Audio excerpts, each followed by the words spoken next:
Sir, side please. Emergency official business. Ma'am, side please. Side please. Thank you. Official business, sir. Ma'am, emergency. Please step aside, sir. Hey, get lost. I'm waiting here, huh? FBI, you might want to stay out of this, all right, sir? Excuse me, sir. Ma'am, please, back off. All right, I need 8 double tall. Every time. Right? Every time. So, listen, you have to wonder, am I the Dark Jedi, Ares Tarrington? Or am I the Hot Toys Wizard? Or is my special guest the Star Wars newsman? Or Doc Smizzle? Or it's Popsick, the Hot Toys Wizard? You have to wonder. Look, maybe we're all the Hot Toys Wizard, if that's possible. We've got a whole lot to dive into.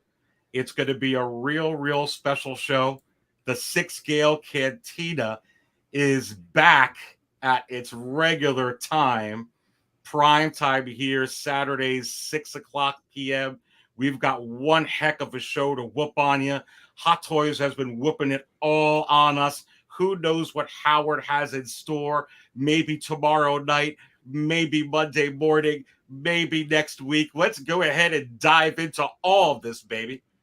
Right now.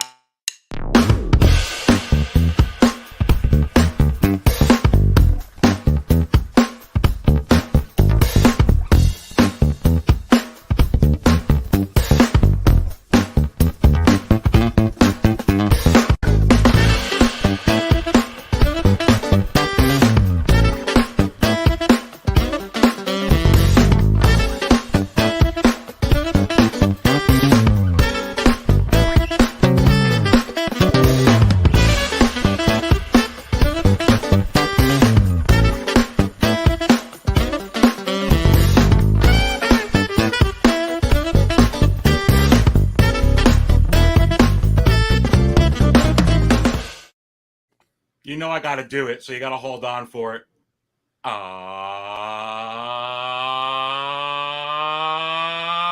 Welcome to another episode of the Market Value Chart Show right here at Sixth Scale Cantina.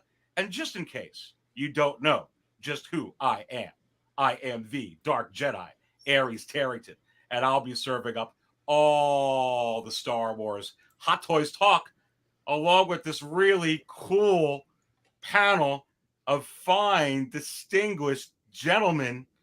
And all three of these guys have been subscribed to me since I first came on the scene. We have got them, all three of them, in the house. So it's kind of like a subscriber extraordinaire show. I'm so freaking pumped up. We're going to go around this way first. Popsick, listen. You're always at table 5, baby. So, but I got to do this first. Welcome here, buddy. Welcome in. I'm happy to be here. If you didn't know, this is what table 5 looks like. I got Grogu right behind me, and we're ready to spill some coffee. All right, man. That is awesome. Good to have It's Popsick in the house here in the cantina for the first time. Doc Smizzle. How you doing? What's up, buddy? Good to have you in here. What's going on? I'm trying to turn off my my fan light right now. Hold on. Yeah, it's happy Saturday. Is today Saturday? It's been a long week. I think it's one of those days, baby. And I don't know what. I'm doing great. How you doing? I am doing good. And I was talking about it backstage. I think it was a couple of months ago or something like that. And I think what you and Popsick were on a show. And I was like, holy frack, these guys stream.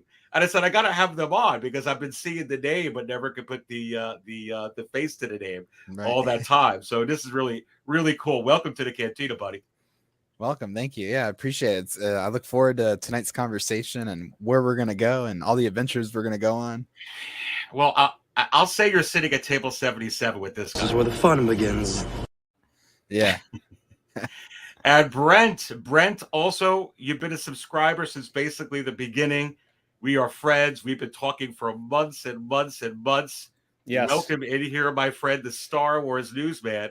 Welcome in. What's going on? Hey, I cannot wait to be a part of this panel here tonight. My non-compete contract from my 31 years of doing local TV news expired July 3rd. So I'm a free man. I can do TV with you now and not get sued. So I am thrilled to be a part of this panel and hopefully many, many more. Well, listen. From one media guy to another, and I know I told Doc and it's Popsic too that we were real excited to have you on. I know you've been broadcasting sports for decades. For those that don't know, the Star Wars newsman, Brent Ashcraft here has this little superstar star. When you go to Twitter, like it's like, oh my God, it's the VIP. But listen, Star Wars wise, I love your stuff. There's a thing called like Star Wars Night, and I know even with the martial arts that I coach, we started doing it, some time ago. I make it part of what I do, but there was like article you were you spearheaded that and kind of changed the game. Could you talk a little bit about that? Yeah, in 2005, I joined the 501st Legion, and I'm assuming you guys know what that is. It's a costuming club worldwide, and I joined the Great Lakes Garrison, which is the Michigan chapter of it. And for the first year of it, we were costuming or trooping is what it's called at like book signings and hospital visits and being in parades and different things like that. And me having been a sports director at a TV station and a diehard sports lover, I couldn't understand why in that first year we didn't do anything at a sporting event. Why wasn't this group bringing a Star Wars atmosphere to a sporting event? Because where I live, there's a ton of minor league sports teams. So I contacted the West Michigan Whitecaps, which is the high A affiliate of the Detroit Tigers. They're the baseball team here in town. Right and here, Yeah. And I presented the idea to Mickey Graham, who at the time was the the game day ops guy, and he kind of looked at me like, "What are you talking about? You want to have people like freaks wandering around here in costumes? I mean, what do you got?" I'm like, "Yeah, I kind of do actually." The freaks come out at night. So I mean, we could like have a photo booth. We could generate money for charity. There's so many ideas that we can do. So we did it in 2006, first year ever. And it ended up being the first ever Star Wars night at any sporting event ever. And I didn't know that at the time. And then the Whitecaps continued to do it. And then the Grand Rapids Griffins, the hockey team in my town, started to do it. And then teams all over Michigan started to do it. And then teams all over the United States. So now if you've ever attended a Star Wars night at any sporting event in the last 16 years anywhere, it's because of the event that I started at the West Michigan Whitecaps in the summer of 2006. And Lucasfilm email my local team. Yeah, let's get this going. Seriously. And all you got to do is, there's a 501st Legion group always somewhere nearby, and you just got to marry the two together. Lucasfilm had to create an apparel line because of this creation that I did for Star Wars Night. I mean, for the players to wear jerseys, they had to create a line now that exists because they didn't want to have people just creating their own artwork on the jerseys. So in some little way, I created something Star Wars, and I feel good about that. That is awesome. And all our ears are peaked with this, and especially Grogu's with Popsic there, who needs another refill at 5. Welcome everybody in here. You are watching Sixth Scale Cantina. You are watching Aries live and raw. And I've got the paddle in the house. We've got It's Popsic, table 5. We have got Doc Smizzle, table 77, or he might switch that. And right now we're talking to the Star Wars newsman down here, Brent. Brent, where can people follow you on Twitter? I know we talked about that, and there's articles out there about that were written to you about Star Wars Night and this. And also, could you talk a little bit about, I know that you collaborated, you worked with Mark Hamill as well on a separate project real quick, if you could enlighten us. Yeah, you could follow me at Brent Ashcroft. So at BrentAshcroft on Twitter. Mark Hamill, I did a story, a Make-A-Wish story for TV back in February, I think it was, of 2017. Again, it was a 501st related thing. This kid, Make-A-Wish kid, won a trip with his family to go to Disney in Orlando. So the airport here in Grand Rapids wanted to have a Star Wars send-off for him. So I got my 501st group together to meet him at the terminal, and my photographer was there. We shot the story. He was absolutely thrilled. We did the story. It aired that night. When I tweeted it out, I just tagged Mark Hamill for the heck of it. I'm like, yeah, I mean, it's a Star Wars story. I'll tag him, whatever. Well, Mark watched it. And he retweeted it. And then I'm sitting on my couch later that night, and I see my phone illuminate big and blue, and I pick it up and I look at it, and Mark Hamill is now following me back on Twitter. Oh my God. And I don't know if there's anything that can really top that in life. No.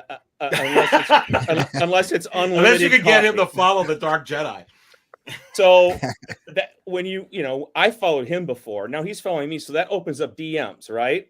Mhm. So I just messaged him. I'm like, "Hey, Mark, thanks for following me back, Luke." And I asked him. I said, "Hey, if I could set up a moment where you could meet this kid, you obviously like that story. I mean, would you do like a Skype interview?" And this is back in 2017 before Zoom, before this platform that we're on right now existed. And he agreed to do it. Wow. And he and I just kept messaging back and forth, trying to set up the right time and everything. And then he did the story, and you can find it still out there on the web if you just type in my name and Mark Hamill, and WZZM TV is where I worked, and you can watch that story. But he and I have just been kind of for 5 years now, I guess. Just I'll put something on Twitter, he'll like it, he'll retweet it, or I'll comment on his thing, and it's just, I don't know. We're Twitter buddies. It's just kind of neat. It's just one of those unintended consequences. That is absolutely awesome. And everybody with our guest, the Star Wars newsman, has been broadcasting for decades. You can follow Brent. He's a huge Star Wars fan, huge Hot Toys fan, Hot Toys collector, at Brent Ashcroft, right? That is Twitter? correct. Yep. At Brent Ashcroft at Twitter. You can get the link within the video description below. Also, hey, so that's awesome. Thank you for the story there. You're getting me all, I kind of, hearing all this Mark Hamill stuff has made me just do this. Thinking about it. And then the insane one here, as we kick off the show, becoming a brand new Cantina insider. You dropped the bomb on me, baby. So now I'm going to drop it back on you. Here we go again. Thank you so much again there, Insane One. Is it possible that we might hear from the Hot Toys Wizard? But as I said at the beginning of the program, which one of us four? Which one of us four do they call? They call him the Wizard. Man, guys, I tell you what, it's been and thank you so much again for that membership there, Insane One. I do appreciate that.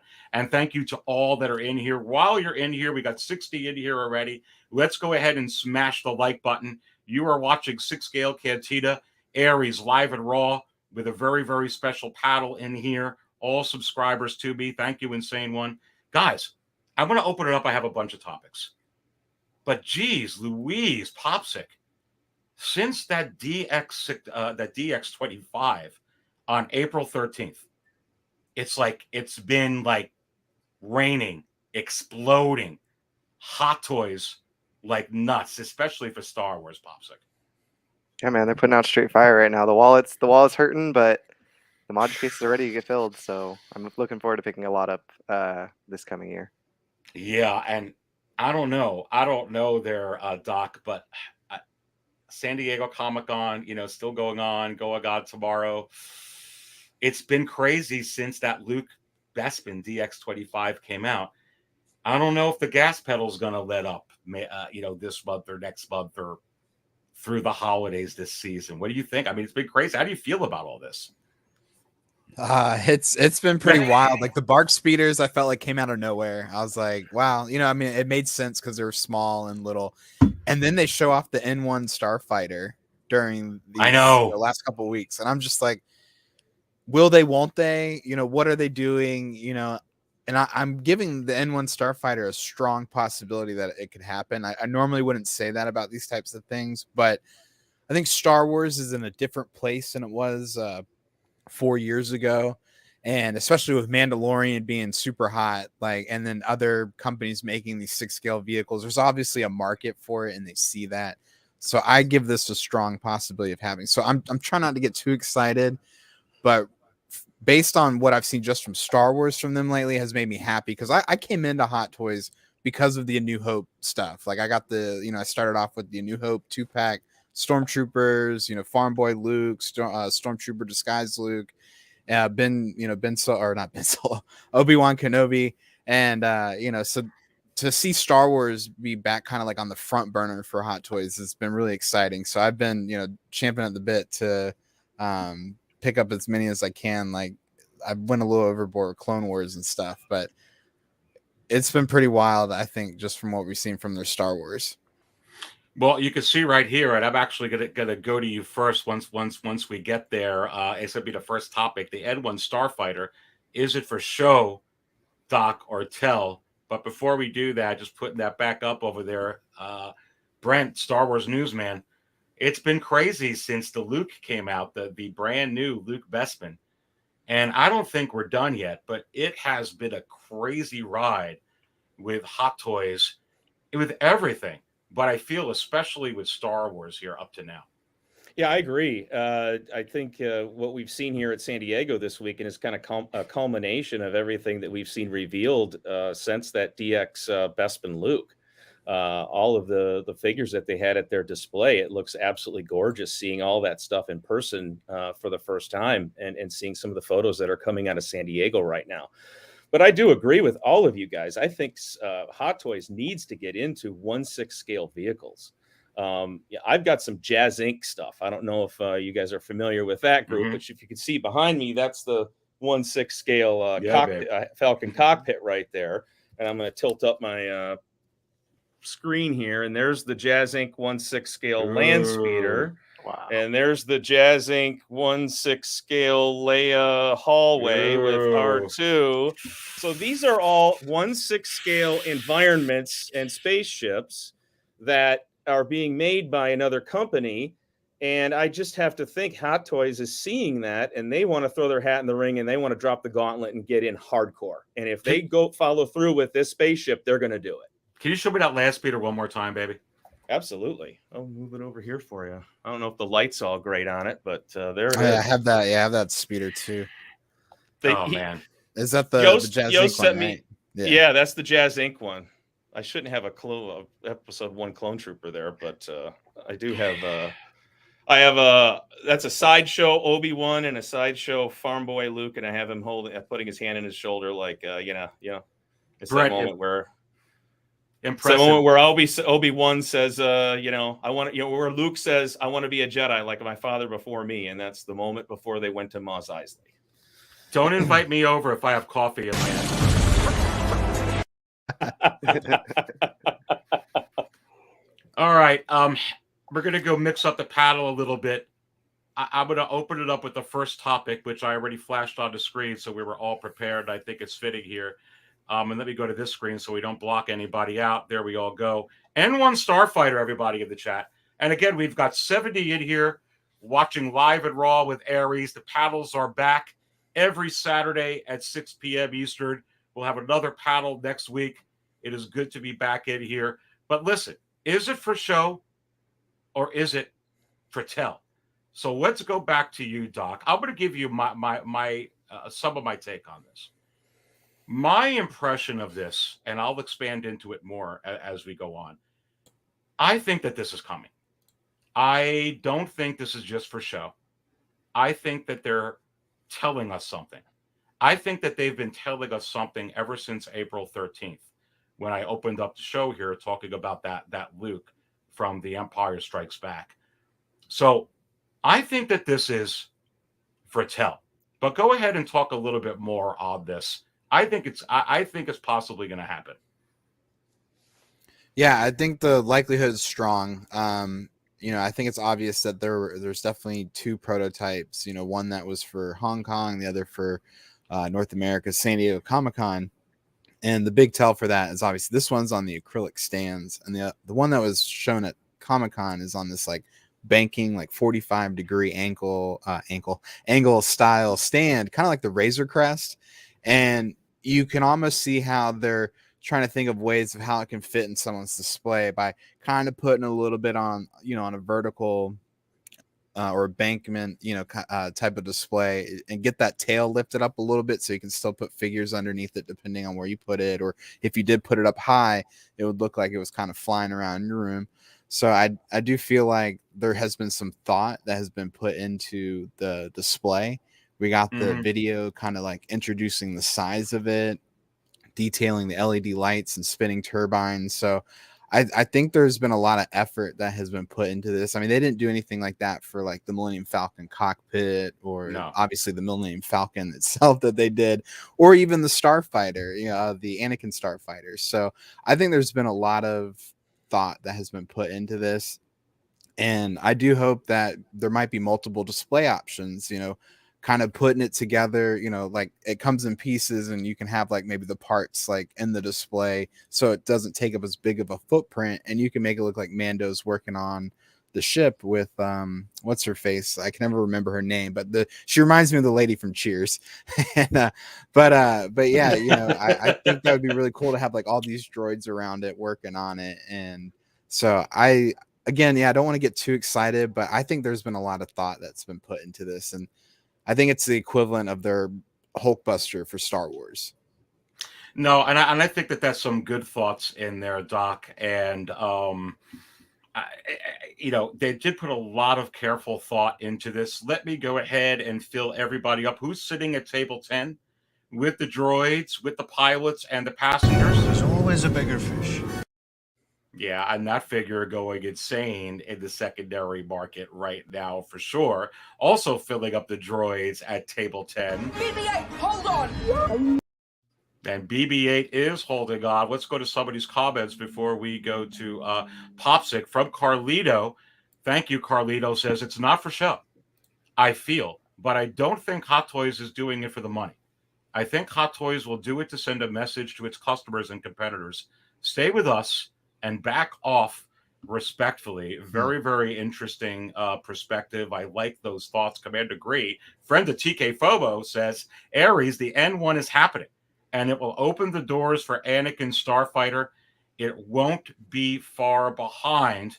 You do have to wonder. Welcome everybody in here. I know I'm going to miss some of these, but keep chatting. Well, happy to have you in here. Single songwriters in here, Thule's in here, Charlie the Unicorn. There's the big dog pound. I got to do it at least once. Woo! Man. All right, Popsic. I agree that a lot of thought what Doc said about this, and I will add on to it. I feel like that they have been also very, very purposeful in all of their messaging in 2022, where it's been very clear, it's been very concise, and it's been very right on target, like date-wise timing. And so I feel, especially like what Doc was saying, like they made a video to this as well. I feel I get every impression from following trends with them lately that they're going to put this up for pre-order, baby. Man, I really hope they do put this up for pre-order. Unfortunately, it's not something I'll be getting. I heard in that Sideshow video they said it was like 5.5 feet long. Unfortunately, I don't have the space for that. And as much as I'd love to have something like this in my collection, I just can't justify it. I don't want something this expensive hanging from my ceiling. But I really want this for people who do want this, because then this opens up more doors for, like I saw someone in the chat said, an X-Wing is right behind this. I would 100% buy an X-Wing over this. Yeah, I'd find room for an X-Wing somehow. Oh yeah, I'd make room.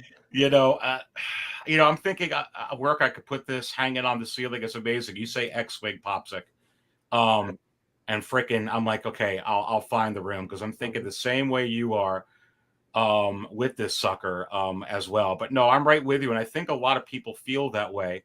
But I think also what you're all saying and what Carlito said, I think that they're just going to say, stick with us for those that want it. We're going to be able to go ahead and provide it. Brent, I'm going to go even add something else. There's a lot of pieces that are coming soon now. And people were sending me messages. Hey, Aries, what does it mean about the pit droid? What does it mean about the little cute droid that was helping Peely in the book of,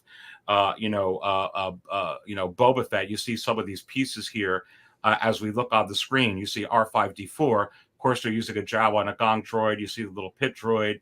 You're seeing this. And of course, the biggest clip, another Mando and Grogu from the book of Boba Fett. And I really thought that the Mandalorian from the book of Boba Fett was coming anyway. But for them to go ahead and start putting coming soon, like they're really having companion pieces to this playset, if you will, to me, that is evidence, number one. That is the biggest clue out of everything. Boy, they're going to put this up for pre-order.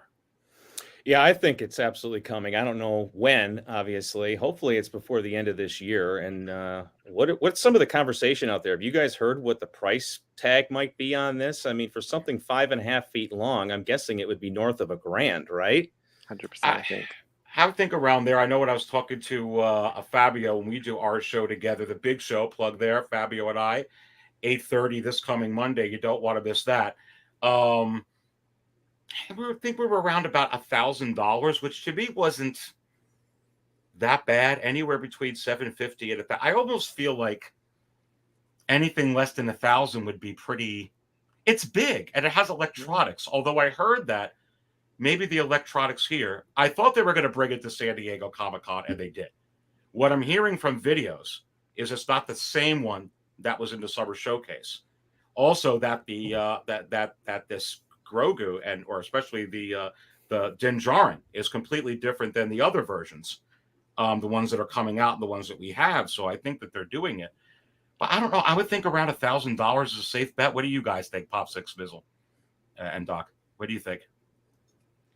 So I think a lot of the speculation right now has been anywhere between like $850 to like $1,500. So I think it'll fall somewhere in that range. I think it could be Hulkbuster level prices, but then again, that's an Iron Man figure that's basically has a die-cast interior skeleton. So I think maybe it might actually be cheaper than the Hulkbuster deluxe set that's in stock right now. Really? I think this could be like $950, $975 just to keep it under $1,000 retail. How much was the Back to the Future DeLorean? Was that in the $835 or $8? Yeah, I think it was $825 or $835. Okay, so this is about 5 times. I would imagine this bigger just than be a that. little bit more than the DeLorean just because it's wider and longer, but at the same time, it might not be as intricate as a DeLorean because it's mostly just molded panels, and maybe the engines would be the most detailed portion other than the electronics and internals inside. But it's hard to say. Well, what I hope is that the ship survives. Okay. And you guys know exactly what I mean, don't you? Because I have the HasLab. you have the HasLab Razor Crest. Yeah. And that's gone. Yeah. And then Hot Toys put out the what is that? The speeder bike, or what is it called? The bike. speeder, Yeah, the swoop bike. Mm-hmm. That's gone. But yet it's, is this ship going to survive? Because if it dies, if it explodes and it erases itself from existence, that may hurt sales. Or will it not? What do you think? I think that they would be. I think that they've heard some of the stories of things that have happened. They've learned through Hasbro. They've learned through other third-party companies that do things like this. They've learned also from their own trial and error as well. I actually believe that Howard Chan would be very purposeful. He's teased some vehicles for a while. He's teased some things like this for a little bit. I bet you some R&D went into this, Brent, where he's going to be fairly sure quality-wise it could take a little bit. But we'll have to see. We'll definitely have to see. And sticking with you, Brent, and we'll go around the paddle here again with this. What do you think I think we're kind of all feeling here on the panel anyway that there's a lot of possibilities, to say the least, that Howard could be and Hot Toys could be very, very serious with putting this up onto the market. What do you think the purpose of that is? Let's open up that conversation, Brent. Is it really to just say, hey, we want to tap into a market because we know some other people are doing it? Hasbro's been successful with HasLab, obviously, with a couple of things that they've done. There's third-party people that do it. Or are they just trying to expand their own business as well and say, hey, we can provide companion pieces for our own product. We're looking to expand our portfolio for us. What do you think? Well, I think they're putting this up. I think they almost have to. I think the gauntlet has been dropped. I mean, you could go back more than 10 years, and even when Sideshow was the only game in town making 1/6 scale Star Wars, right? They at least made environments. I mean, you could get the Dewback, right? You could get a Tauntaun, 1/6 scale Tauntaun. You could get a Cantina environment. That they made several Jabba the Hutt environments. They didn't make any ships that I can recall, but they expanded beyond just making 1/6 scale figures. So, and I think just the way the market is going, like you said, the HasLab is out there doing these 1 or 2 a year, right? And they're relatively popular. I mean, it seems like they are. I mean, that sail barge was extremely popular. Very popular, man. Very popular. I missed out on that, and I will kick myself until the day I'm in the dirt because I missed that thing. And a buddy of mine bought 4 of them, but we won't have that conversation. Oh, is he brothers with Fabio, or is it Fabio? Oh man! But anyways, I'd give anything to have that thing, but I just wasn't on the ball back then. But we mentioned Jazz Inc. We mentioned HasLab. I mean, these entities are really expanding. They're creating a niche, especially Jazz Inc. I mean, if you go to their website, I mean, the 1/6 scale stuff that they're making is unbelievable. It is to die for. And I have to believe Hot Toys is like, man, if we don't throw our hat in the ring on this, the train's going to leave the station and there's no catching up to it. That's just my 2 cents. Yeah, no, absolutely. Doc, let's go to you. Why do you think that they're doing this? Is it one reason? Is it multiple reasons? I think it's a few reasons, but I think the main reason is, they're the best, and whatever they make it the best. And that's always their goal, is to make the best, most accurate representation of on-screen, representation of iconic vehicles and characters. So I think, they're seeing, other companies start taking a little bit of a market share, a little bit of a piece of a pie that maybe they didn't realize was there. And so they want a piece of that pie, and they want us to eat the best of that pie. So, they're gonna do it to encroach on, territory that they didn't realize was available to them. I mean, whether or not they didn't think there was a market for it, or everything was just down in the last couple of years due to, world events. So I think it's a multiple of factors. And so I think they're flexing really hard right now. They're being very aggressive with their marketing, I think, in the last 18 months or so. It definitely feels like a different Hot Toys. And I wouldn't be surprised, if they, do announce this very soon, actually, maybe within the next couple of weeks, but hopefully this year, because I think any later than that, you kind of creep into that. We're not getting this until 2025 territory. And I waited a long time for the Hulkbuster, the original one, back in 2015 when they originally announced it for pre-order. So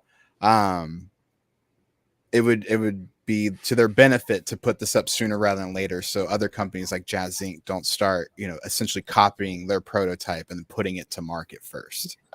No, and I agree with all those statements. And Charlie the Unicorn says, Aries, they should do a DX tie advanced with Darth Vader included. This is going to blow up my Cantina, baby, if you do that.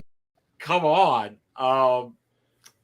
Popsick, I agree with Doc. I think they're actually going to put this up for pre-order real quick, fast, in a hurry. I agree with him. I don't expect it, next year. I expect it sometime over the next several months to capitalize on a lot of the advertising, a lot of the buzz that they got at the summer showcase, a lot of the advertising, a lot of the coverage they got also here at San Diego Comic-Con. What are your thoughts on why they're doing this? And I also agree with Doc's point as well, that I think that, it's been tough with COVID, and I don't see them just like throwing one thing out there. Oh, we're doing this to try and be innovative. They did it with the lightsaber too, with the Obi-Wan that just came out. Now all of a sudden we're getting USB power. So I feel like that they've been working on stuff and waiting to come out of COVID to start putting some of this in motion, Popsicle. Yeah, you took the words right out of my mouth. I was just about to say Hot Toys has been really innovating the past couple months, just with so you had Iron Man Mark 1 with the USB power. Now we have Miles 2020, Obi-Wan. I think Hot Toys is really just showing why they're the best, basically saying exactly what Doc said. They're just flexing right now. I really think that they're letting their competitors know that they're in this game and they're in the game to win it. And at the end of the day, we're going to buy from Hot Toys because Hot Toys can get us the best product for the best price at the end of the day. Yeah, no, absolutely. We have 87 in here. You are watching Sixth Scale Cantina. You are watching Aries live and raw here, back on a Saturday evening, same time, same station, 6 p.m. Eastern. And with me in the house, we have got T.Y. Popsic. We have got Doc Smizzle. We have got the Star Wars newsman. And we're all serving up all the Star Wars Hot Toys talk. Man, it's really exciting. Brent, I'm going to go back to you with this. If this is going to be coming out, let's say before the end of the year, they're going to announce this. Obviously, we are going to be getting some releases from the Attack of the Clones. We're going to be talking about that later, about another purposeful piece of marketing and customer, messaging that they're putting out with Waves of Thrills. We just came off the Obi-Wan series. Everyone's been spilling their coffee over a lot of the releases that they've been putting out with. What is the timing on this? Is this timing, do you think, Brent, like a regular 18 months, a year and a half, a year to put this out? Is something like this going to be more, or is it going to be just like a figure? What do you think? I think it needs to stay within the same time frame, if not sooner, than some of the other releases, because we've got so many of these Star Wars shows streaming now, one after another. I mean, Book of Boba Fett wraps up 3 months later. It's Obi-Wan, and then we get a 2-month break, and then we've got Andor next month. And people are going to be, overwhelmed here with a lot of stuff, which is great on one side of it, but on the other side of it, you want to get this thing out, I think, now before people might, what's coming with Andor here. I mean, what are the figures going to be? What are the possible ships going to be with that, or environments that they might drop on us there? I mean, you almost want to hit the iron while it's hot and get this out there so people will get their pre-orders in on it. If you are a DOPO, day one pre-order person, and get it in before these other shows start to come along. I mean, next year we got Mandalorian 3, right? This ship's going to be in it. And then you got Ahsoka. We're going to get, a bunch of content and Hot Toys merchandise from that, right?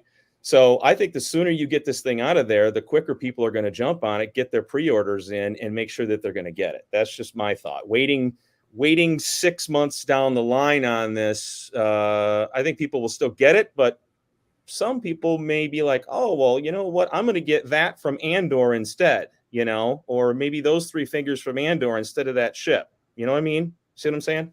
Yep. No, absolutely. We've got 90 in here. Make sure you go ahead and smash the like button. Our first topic, we're talking about the N1 Starfighter absolute bombshell reveal here by Howard Chan and Hot Toys, not only at Summer Showcase overseas, but right here at San Diego Comic-Con. Look what I have up on here, Doc. So I think this goes back to your point about how it's for real. They have some companion pieces coming soon. There's the pit droid and that little cute droid that runs out of the name there, whatever you call that. You got the Mandalorian and Grogu. There's tech. Don't make me spill my coffee. I got to go to that clip now. There's so much. Tech. R5D4 they changed. So Mhm. that's not the one that they showed. They obviously it's more weathering. So all of a sudden, it's like let's change that R5D4 because we're going to put the one out from the Book of Boba Fett. So I would think that they have to put this Starfighter out in concordance with the same timing of these pieces, kind of like Quill and the Blurg, OG Mando and the Blurg, right? Mm-hmm. So yeah, I think because they're coming. Let me got a FaceTime call coming in.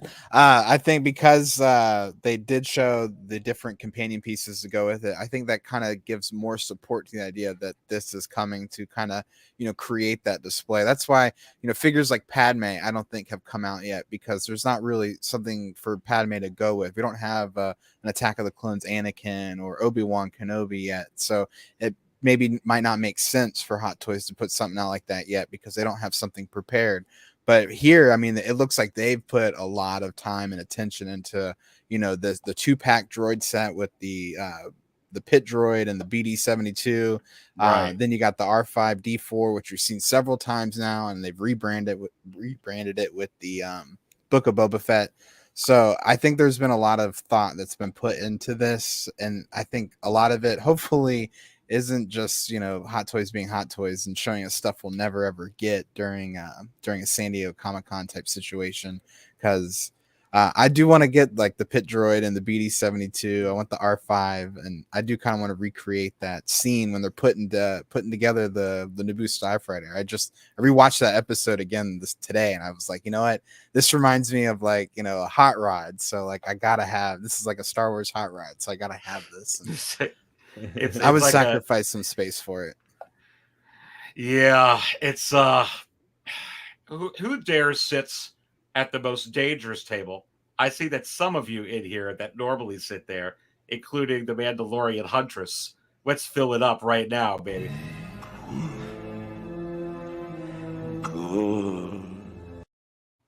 Popsic, how good of a price are we going to get if people just want to buy the pit droid, which is small, and this BD-72, which is pretty small? It looks like R5D4 is like grape ape behind it, so giant. What do you think something like this goes for? I mean, I definitely would buy this, but this is going to be like this is interesting because this is a 6 scale figure set, but this is way smaller, dude, than the freaking Jawa and Gonk droid. Right. Yeah. I would hope. Oh, sorry. No, you're Yeah, good. Go ahead. I would hope that it would be like comparably priced to that Attack of the Clones droid, battle droid that they have. Yeah, sorry. Go ahead, Popsick. You're good. I definitely think this is going to be close to probably like 150 is what I see it at.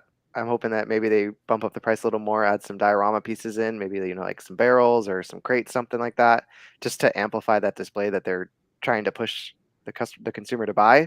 So I definitely think somewhere between 100 or 150 to 200 is definitely where we're going to be looking at for this. No, and that's a good point. That's a good point by both of you on that. And I forget as you say that too. Brent, we did have a BB-8 and a BB-9E not too long ago, but it does seem like a long time ago in a dimension far, far away when Star Wars was a bad word, it seemed like. But those are only like around the price Popsic was saying too. So that'll be interesting. I could see it being around the battle droid or around that price too. But it's gonna be I see it coming in between 175 and 220. I mean, I think somewhere it's going to land. And I agree with those guys too. I think you need a few more accessories. We just saw some pictures of that new Grogu with the little frog and the animals, and those popped up on Hot Toys Facebook page a day or two ago. So sprinkle in a few more accessories, and I think it'll bring more people in, and the credit cards will get used up. Brent, let's stay with you. I pulled up a figure that I think would go very, very, very well. It's the only character that would be missing from making this scene in the Book of Boba Fett. And we're going to go to the next topic, but I'll throw some of these into all three of you guys once in a while. You have to wonder, is it possible with Amy Sedaris here. I think we say her name as Paley with the show here. She's not only in The Mandalorian, she's also in the Book of Boba Fett. Boy, I tell you what, I don't know which one of the other guys said it. They said she looks like the lady from Cheers. I look at her. And I'm going to age myself here, but she looks like the lead singer of REO Speedwagon. Kevin Cronin. I can play the song, but I'm probably anymore. 1987 Kevin Cronin, not 2022 Kevin Cronin. Oh, He's a little gray now. But anyways, are you asking if they would make this character? Yeah. I think absolutely. I think at some point, I think you could see this. I mean, if you're going to make that Starfighter, I think you have to accentuate that with any and all characters and accessories that have been involved in it. And who knows what other ones are going to come as this Starfighter is going to continue to be in streaming shows. So I absolutely see this character being made at some point. Would it be a standalone character? Would she come with a pit droid or two? Yeah, I mean, absolutely. I think you could see a couple more, but absolutely, I think Kevin Cronin is going to join our Star Wars Hot Toys collection, guys. Doc, you guys all know, and Doc, going to you, that I've talked about this character before, but now if they're really put out this Starfighter, Doc, I really think that they'll wind up putting her out, because I think that they'll realize they'll sell her for people that want to buy a set. Oh, and if they do put her out, though, they got to put her in that little Flintstones mobile that they had her in the finale when they're all. You think they would do that? That would be awesome. Oh my god! Yeah, that would be cool as heck. Cool as heck. You never know. They love their little. Too bad she doesn't come in a throw, because they love to throw those in. It seems like. Yeah. Anybody sitting on a chair or a throne, you think they could do that? Popsic, thoughts if they put out N1 Starfighter? I don't know. I think so, baby. Like I said, give it some display, amplify the display more, and I think we're bound to get it. I definitely think there's definitely people who are going to buy this figure, and like you guys said, 2 pit droids probably. Just going to be a great display. So I'm really hoping that actually happens. Yeah, what a great first topic to talk about. And you guys, we got 101 in here. Go ahead and smash that like button. You are watching Live and Raw and Sixth Scale Cantina back at the original live time, Saturday, 6 p.m. Eastern. We have got It's Popsic at table 5. We have got Doc Smizzle at table 77.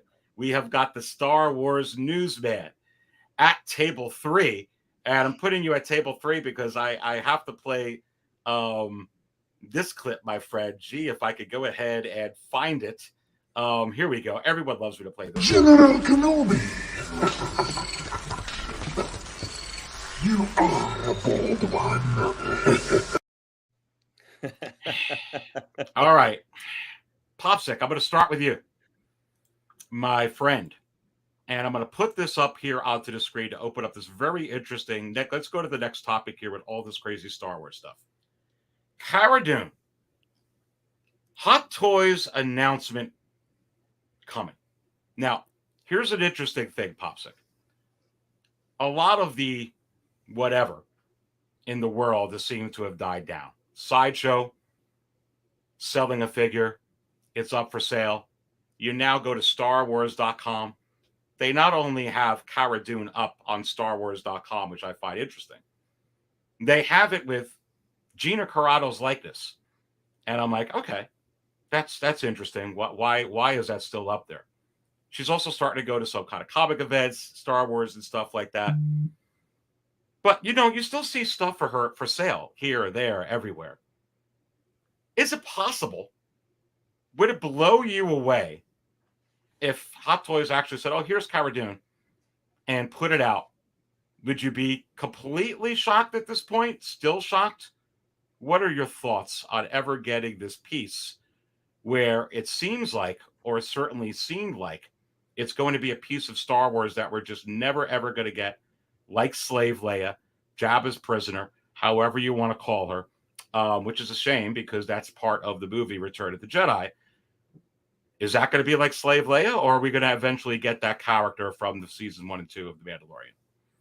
I definitely think Hot Toys put some time into maybe prototyping this figure, but I think we're only going to see her if she shows up again. I mean, we've seen Grief Karga is now going to be in the third season of Mandalorian. We still haven't seen anything on him. I definitely think we'll see him before we see Cara Dune. But I'm really hoping, because I would love to just put all of them together. I need it all. So I'm really hoping that she does end up coming back, and we do end up getting a figure from her. I don't think it's out of the question that we might get one. Yeah, I'm kind of right in the middle where you are, and feel, Brent, let me go to you as I put this up onto the screen. And here's interesting. This is StarWars.com, which is owned by Disney, by the way, which they have her up. There's companies that are still, and I understand the point. Well, they are ready before she got in trouble. They were able to sell it, but there's no we're gonna take it off shelves. It's for sale. Nobody cares. People are buying it. You want the premium format figure from Sideshow? Go ahead and buy it. My point is, sometimes it could hot like this. Hell yeah, go ahead, put it out. We really don't care if you want to make money off the character. Sign the contract, put it out. Is this possible? Look, there's the evidence right there. I mean, Disney is putting a likeness of Gina Carano on its website.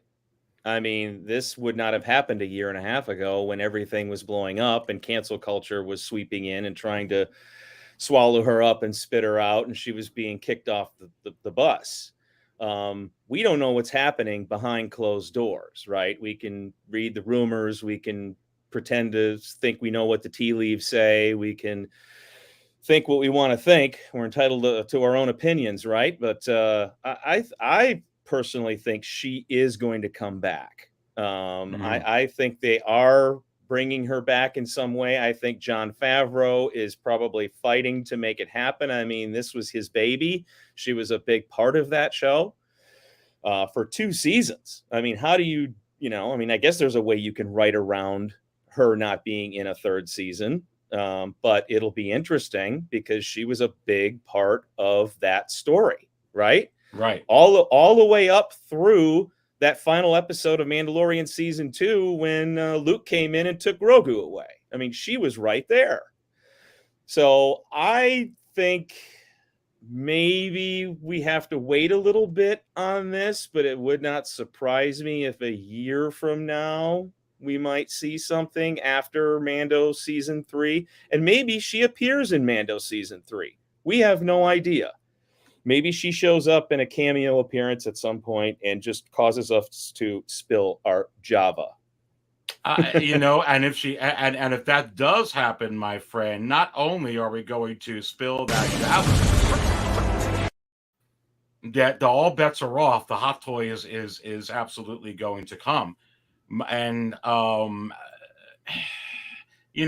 my point is here too, and I agree with everything you said there, both Popsic and Brent, and I feel the same way. I feel like there's a good chance that she's coming. Star Wars has her up with the likeness. That's interesting, dude. That's a sign to me, Doc. But go ahead, go. Yeah, no, I agree. I think this is interesting because I honestly thought they could essentially maybe just recast the character with the different actress. I mean, we've seen tons of shows and movies do things like that before, but for her, for her image to be on the actual Star Wars webpage and not just like a little dossier, without an image, I think that's, kind of interesting. Maybe, they have kind of backpedaled their decision. They have done that with James Gunn in the past. They fired him and then they're like, whoa, this was a mistake. Let's go ahead and bring you back. And then it ultimately, delayed their project. And, maybe some of what was going on behind the scenes could be why Mandalorian season 3 isn't coming until February of 2023.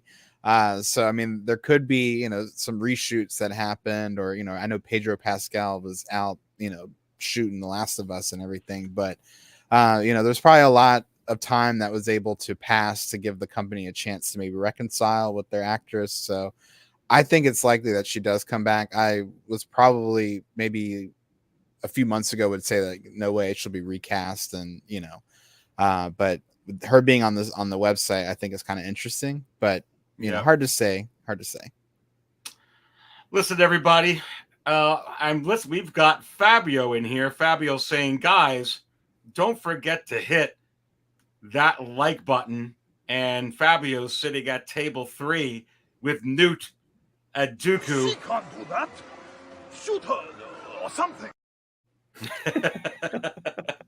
Good to have Fabio in here. Remember, another plug, as I told you earlier in the show, The Big Show with Aries and Fabio coming at you Monday at 8:30. That's the Big Show time from now on. Mondays at 8:30, you're going to get Aries and Fabio. We got a lot of stuff to talk about coming up here, so don't forget to go ahead and book that. Good to have Fabio here in the house. Popsic, that is a good point that that Doc brings up and Brent brings up. But if she winds up even just making a cameo, they make a deal with her just to show up, but they want to write her off. She's in season 3 and that's done. There's a hot toy coming immediately from that dude. Immediately, that's all they need.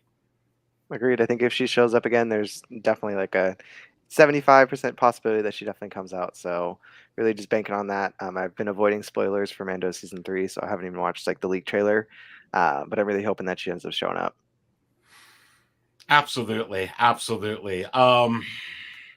Guys, go ahead. I was just going to add to it. I went to Fan Expo in Chicago, the former Wizard World, a couple weeks ago. I took my son, and she was Gina Carano was supposed to be there signing and doing photos, but she pulled out. And I was curious as to why, because just the weekend before she did Fan Expo in Dallas, and the week before that she did one, and she was so I don't know if she's picked back up and is signing at other ones, but she pulled out of the Chicago one. So I don't know. I found that odd. But we'll see. I was looking forward to getting the photo with her and having maybe a brief little conversation, but didn't quite work out. It's certainly going to be interesting. I could tell you just from my perspective, guys, to complete my collection, especially the Mandalorian collection, I want the character in there for sure. Which brings me to, it's kind of the same topic, but in the topic. And Brent, let's stay with you. Slave Leia. Okay. Obviously, no problem with Carrie Fisher. No problem with Princess Leia. One of the most memorable scenes, Jabba's palace.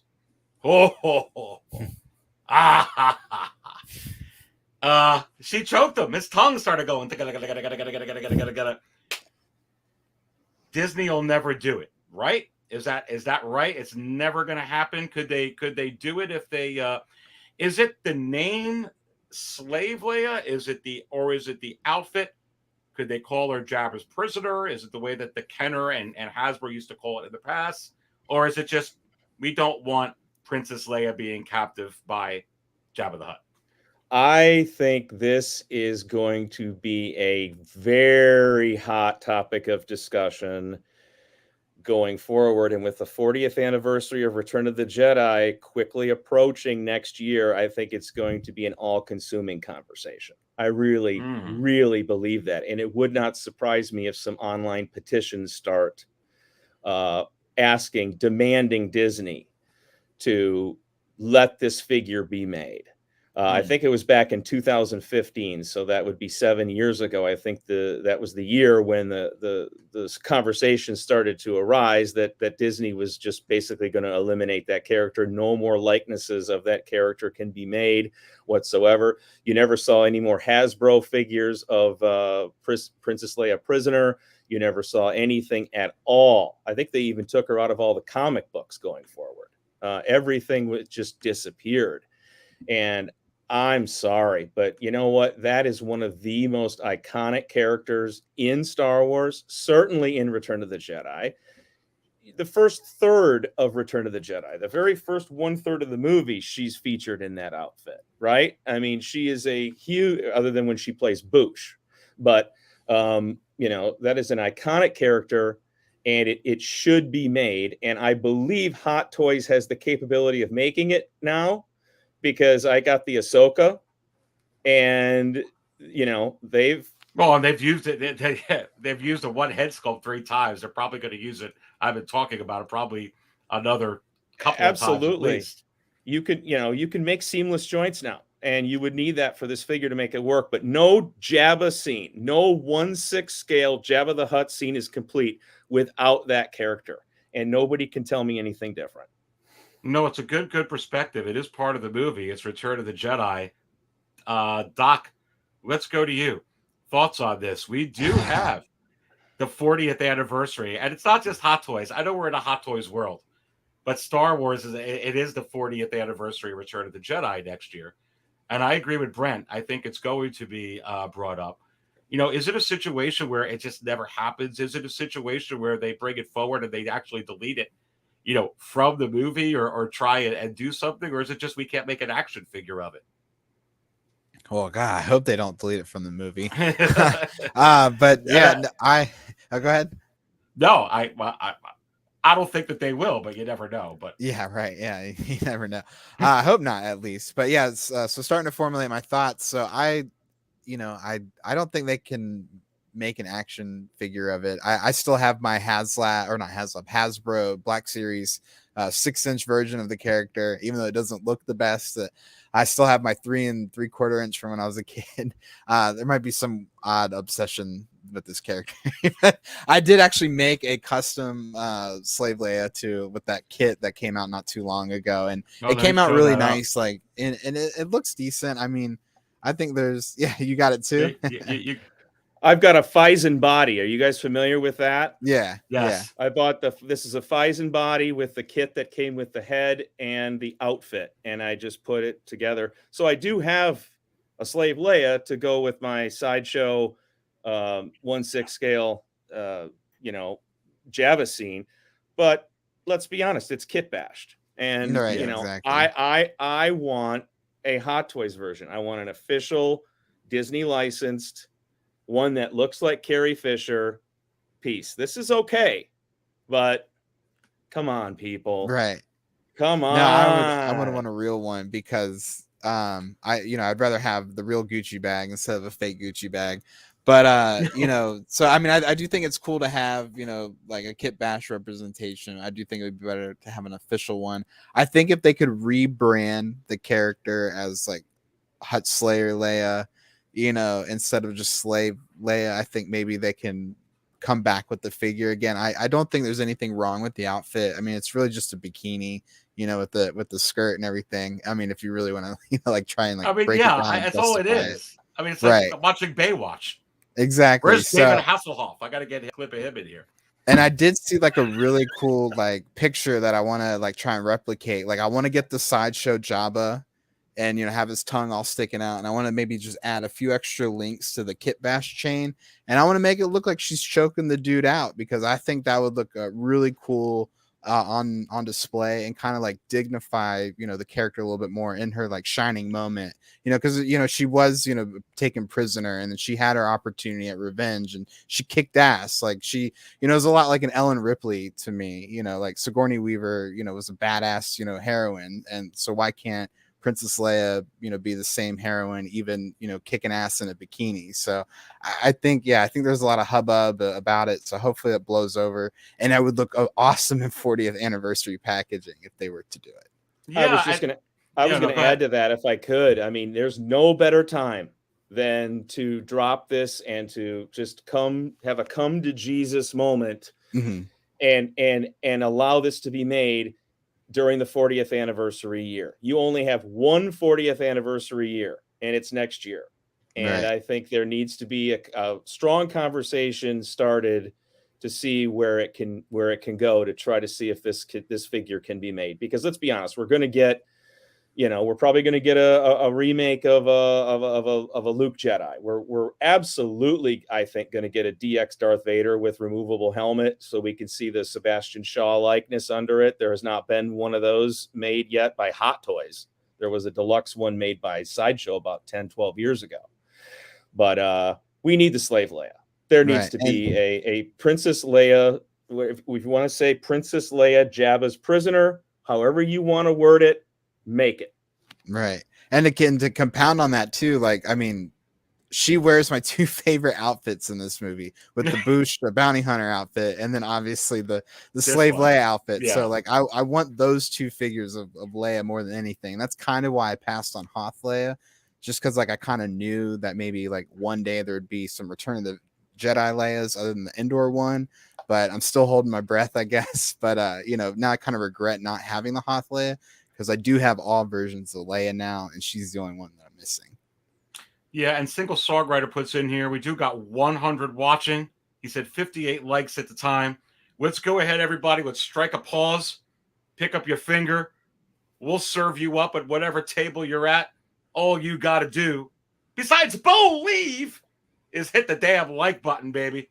Much, much appreciated. We're talking about Slave Leia, Hut Slayer Leia, Princess Leia, Popsick. Listen, she was a heroine in that movie. She absolutely choked him out. She tapped him out. She blasted others out into the pit of Sarlacc. She was a prisoner. She killed a prisoner. Why don't we have this figure, Popsick? Are we going to get it?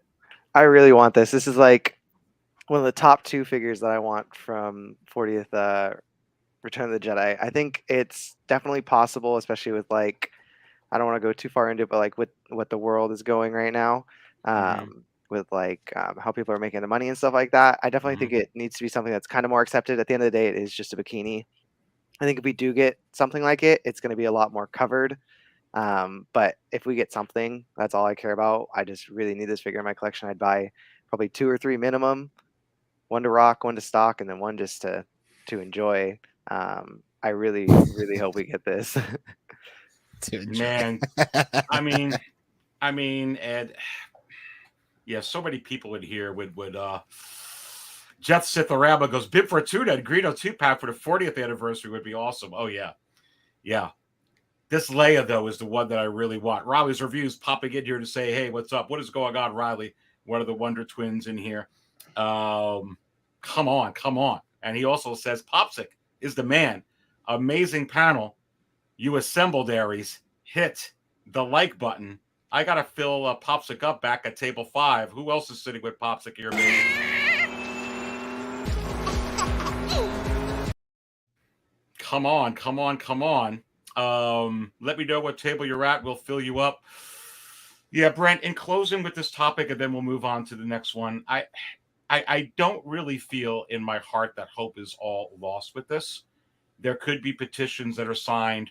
You know, someone, William Cote, who's a Cantina insider, put it to the chat. I can't find it right now. He was suggesting, hey, Disney just approved or passed rated R, movies. So I don't know if there's some kind of guidance thing or some type of rating that they could put on it, or a way that they're going to say, hey, we're not going to call this Slave Leia. We want to call it Prisoner. We want to call it Jabba the Hutt Slayer, whatever we're going to do it. But I don't think all hope is lost with this forever, Brent. Give you the last word. I hope not. I mean, Farm Boy Luke's shirt was buttoned way down and showed his chest hair down to his navel a lot. If you watched it, I mean, why isn't anybody all trying to erase that from Star Wars? Right. I mean, look, I mean, I really hope that this is made. We can't erase history. This was a character. This was a part of what makes Star Wars Star Wars. It just is. And, it needs to be made, I think, and Hot Toys needs to make it because they're the best. And I really hope somebody can convince Disney to allow this to come back into the marketplace, at least for 1 year. Do it for the 40th year. Let's get this, figure back out next year. And then if you want to put it back into the archives after that, fine. But at least give some of us a chance to get this character to add to our collection. That's what I think. Champion Mediocrity says 1,000% guarantee. If the figure is released, it'll never be called Slave Leia. I agree with that. Correct. And Commander Gree puts in Aries. That Leia is where we're closing the Little Mermaid. It will happen. Very, very interesting point. But Mr. Frank Models puts in, not a chance this is going to happen. The world has changed. It is proving difficult to go back with the new rulers, petitions or not. A lot of interesting perspectives in here. I kind of see all of them. ND and Sith says allowing rated R movies isn't the same as going woke. It's absurd they haven't made it. No, right with you there, NDN. Good to have you in the Cantina. as well. Darth Drez is in here. What's up, Darth? Always good to have you in here. Love the Indiana Jones avatar as always. Not in the current climate, and it gonna happen. Yep, no, I hear you. We'll hold hope, and we'll see what happens in here. I'm going to go ahead and go to the next segment in here, and I'm going to set it up by going to all these bestsellers, Popsic, Doc, and Star Wars Newsman. And as I go through, look at all this crazy stuff. Morbius, all this the stuff that they revealed at Summer Showcase with Hugh Jackman and Ewan McGregor, and just go into Star Wars over here. This is everything. Best selling. If I wanted to go ahead and click Marvel, which I will, so we get everything sorted out. I mean, look at all this heat. You got the Boba Fett arena suit. You got Obi-Wan Kenobi, Thor, Luke. Man, Luke all the way up there to Snowspeeder pilot. Jeez. Purge Trooper, number one in stock. Yeah. Wow, that's crazy. I mean, that figures. You see how the Lukes are. I'm not going there with this set with this topic yet, but I mean that's just crazy. But if you just collect Star Wars, okay, I'm putting in Star Wars and Marvel. It's a lot. If I went ahead and let's put 72 on the page. It's a lot when you put in Star Wars and Marvel. You could keep going and you could keep going and going and going, and then going into just putting in Star Wars and taking Marvel out. It's a pretty robust list in here of what to order, to pre-order, what's in stock, so on and so forth. Especially for somebody that comes into the hobby and is like, okay, what do I get now? I'm going to go ahead and go to sixthscalecantina.com. And in case you don't have sixthscalecantina.com bookmarked, anybody in the chat, you may want to consider doing so. Sixthscalecantina.com is Sixth Scale Cantina, my channel here's website. It has all the latest information on the channel, all the latest information on Star Wars, Hot Toys, what's coming soon, what was just released, all the secondary market prices, everything trending up or down. You absolutely must bookmark it. But if you go to like the Star Wars market value chart, the Marvel one's under construction. You can go there and see a lot there. Even without all those pre-orders, look at all this. And if I wanted to go ahead and just sort it out, it is just a monster to navigate. There's quite a few figures that I don't have. Doc, I'm going to go ahead and start with you with this one. The Storm. I want to bring this up onto the screen. This is our next our next topic in here for people. What advice can we give to collectors that are watching? And you probably saw my a couple of my shows. Take the red pill, choose the red, choose the blue. I believe it's a state of mind, but it's hard because I've been through this. How does one navigate this? Not only with all the pre-orders and all this heat that's coming, but everything that's already been out for years, which is quite a bit. How would you direct somebody just coming in saying, hey, I want to get into Star Wars, I want to get into Marvel, what should I buy first? By the way, I want them all. That's kind of like, right. I mean, go ahead, open it up. Yeah. So for anyone, starting out, I typically would always recommend, going for something that's in stock that represents a character that they, like and are truly, passionate about. That way you can, get something that's already available. You can have it in a few days instead of putting in a pre-order and waiting for it for a long time and then finding out something that you want or are into. And then who knows, you might even lose complete interest within the pre-order time frame. So I think it's always important. Try something out that's in stock first. And then I would say, just based off of just recent events with everything, I wouldn't rush to pre-order something, because I think what we're seeing a lot with the in-stock stuff right now is it's all been put on sale, either 10, 15, 20% off, or they're doing these mystery sales now where they're $75 off on figures. So I think there's some value now to wait it out. I hope you can't hear my dogs barking. I think there's some value to waiting it out. Flavor. The dogs have right? And it's losing my train. My Snowspeeder Luke just arrived is what it is.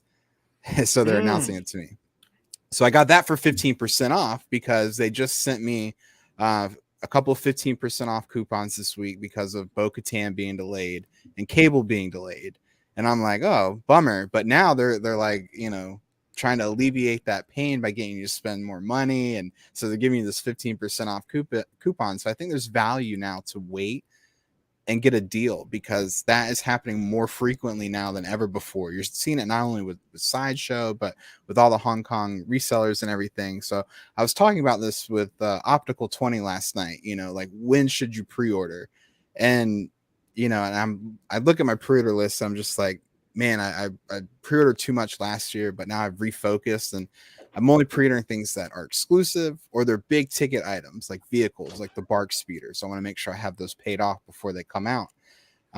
But for things like Clone Troopers going forward, or even like C-3PO and a couple of Marvel figures, I'll probably just wait until they hit a 10% off coupon, or if they never do hit 10% off, you know, that blue screen warning, you know, to order it before it sells out. So I think there's a lot of value now to wait. But that might change in the future. I think there could be evidence that there might be small batches, but that's hard to say. I wouldn't be surprised if we see 200 open pre-orders at some point in the next year. Well, I definitely think that there will be smaller batches, but that's not going to stop the vast amount, right? Still, that you could get a bargain of, and everything that you said there is so true, and things that you could buy. However, before I go to Brett and then go up to Popsic, you said your Luke Snowspeeder just shipped? Because I got my shipping notification yesterday, baby. Ad for This? Django. Oh, Are we talking about this? Oh, you're gonna make me.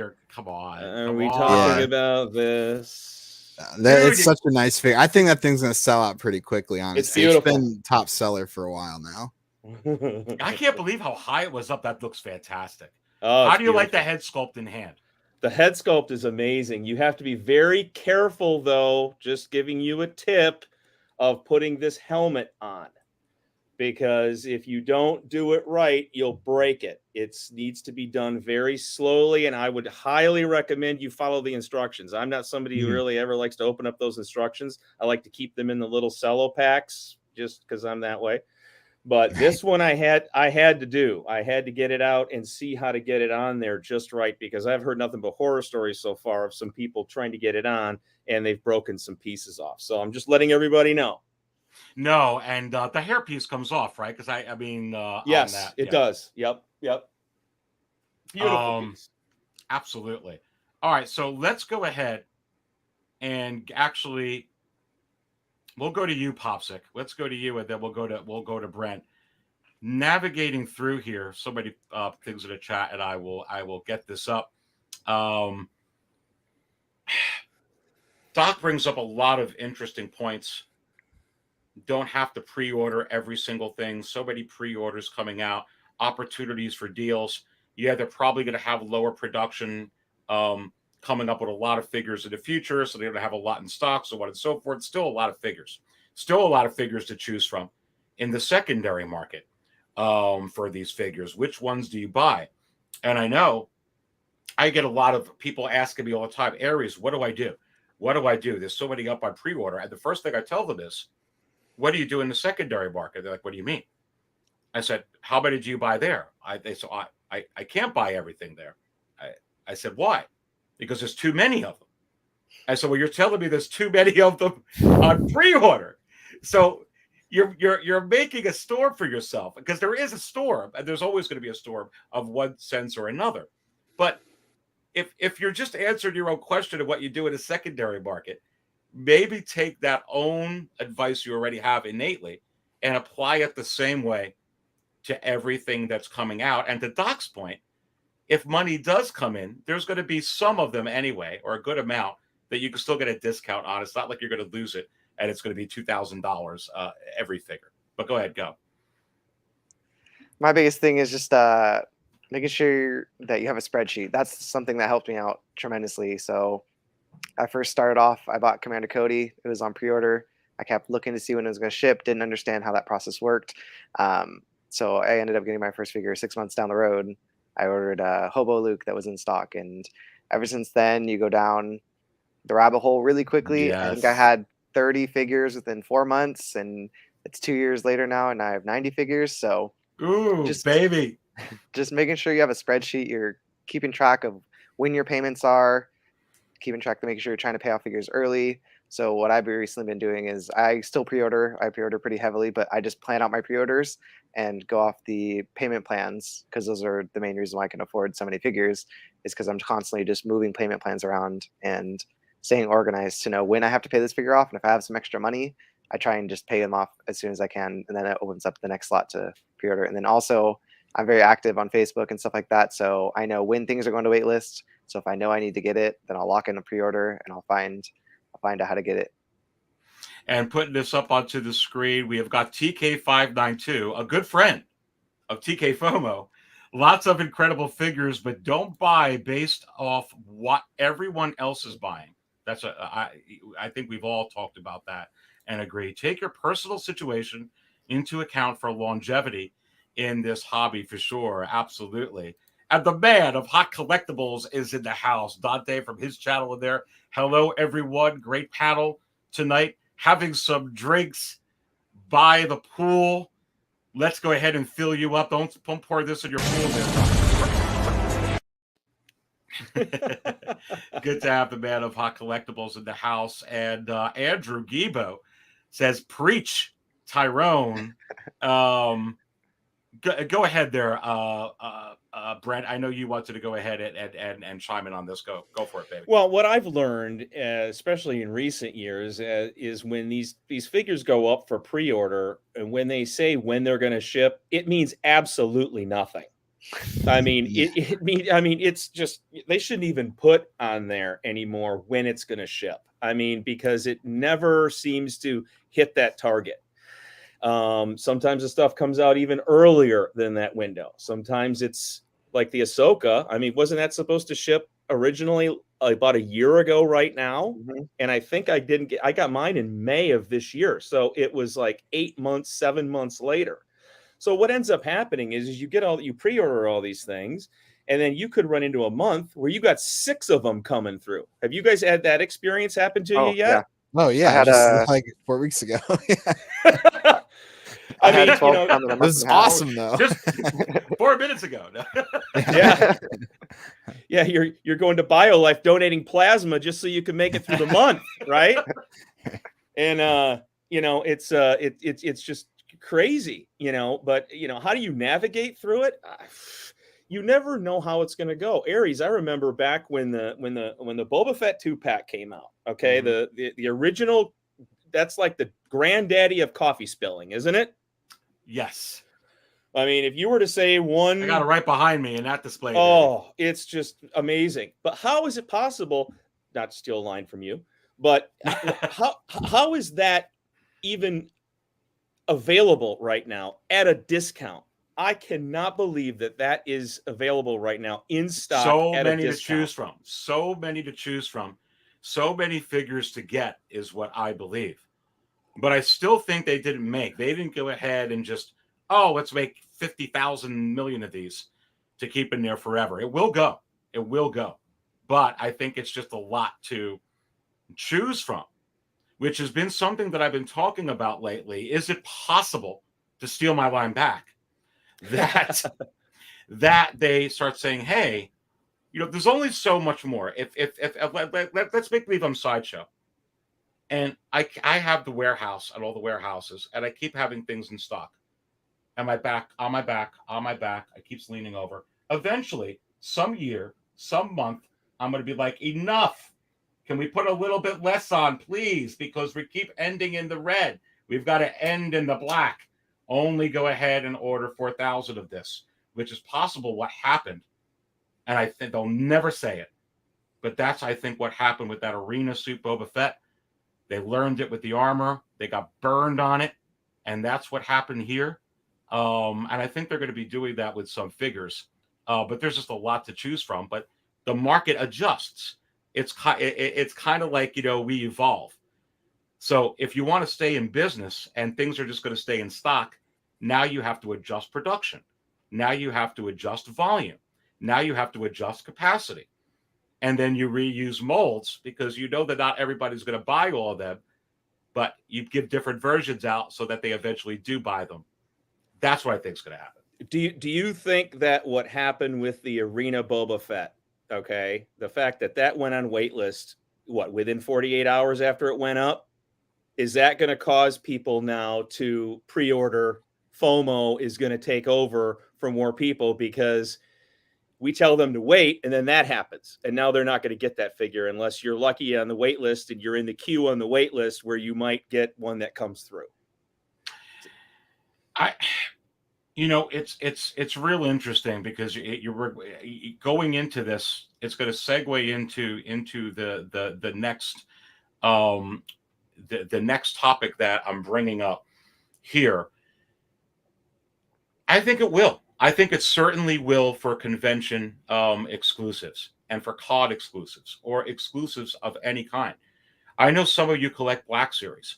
If you were looking for the the vintage color Boba Fett on the Empire Strikes on the vintage Star Wars card from San Diego Comic-Con, 4 years ago, maybe 3, 4, 5 years ago, whatever that is. Now you got to spend $300-400 on it on eBay. I mean, some companies like Hasbro actually on some of these exclusives, that's it. We're done. We're not making anymore. That's the end of it.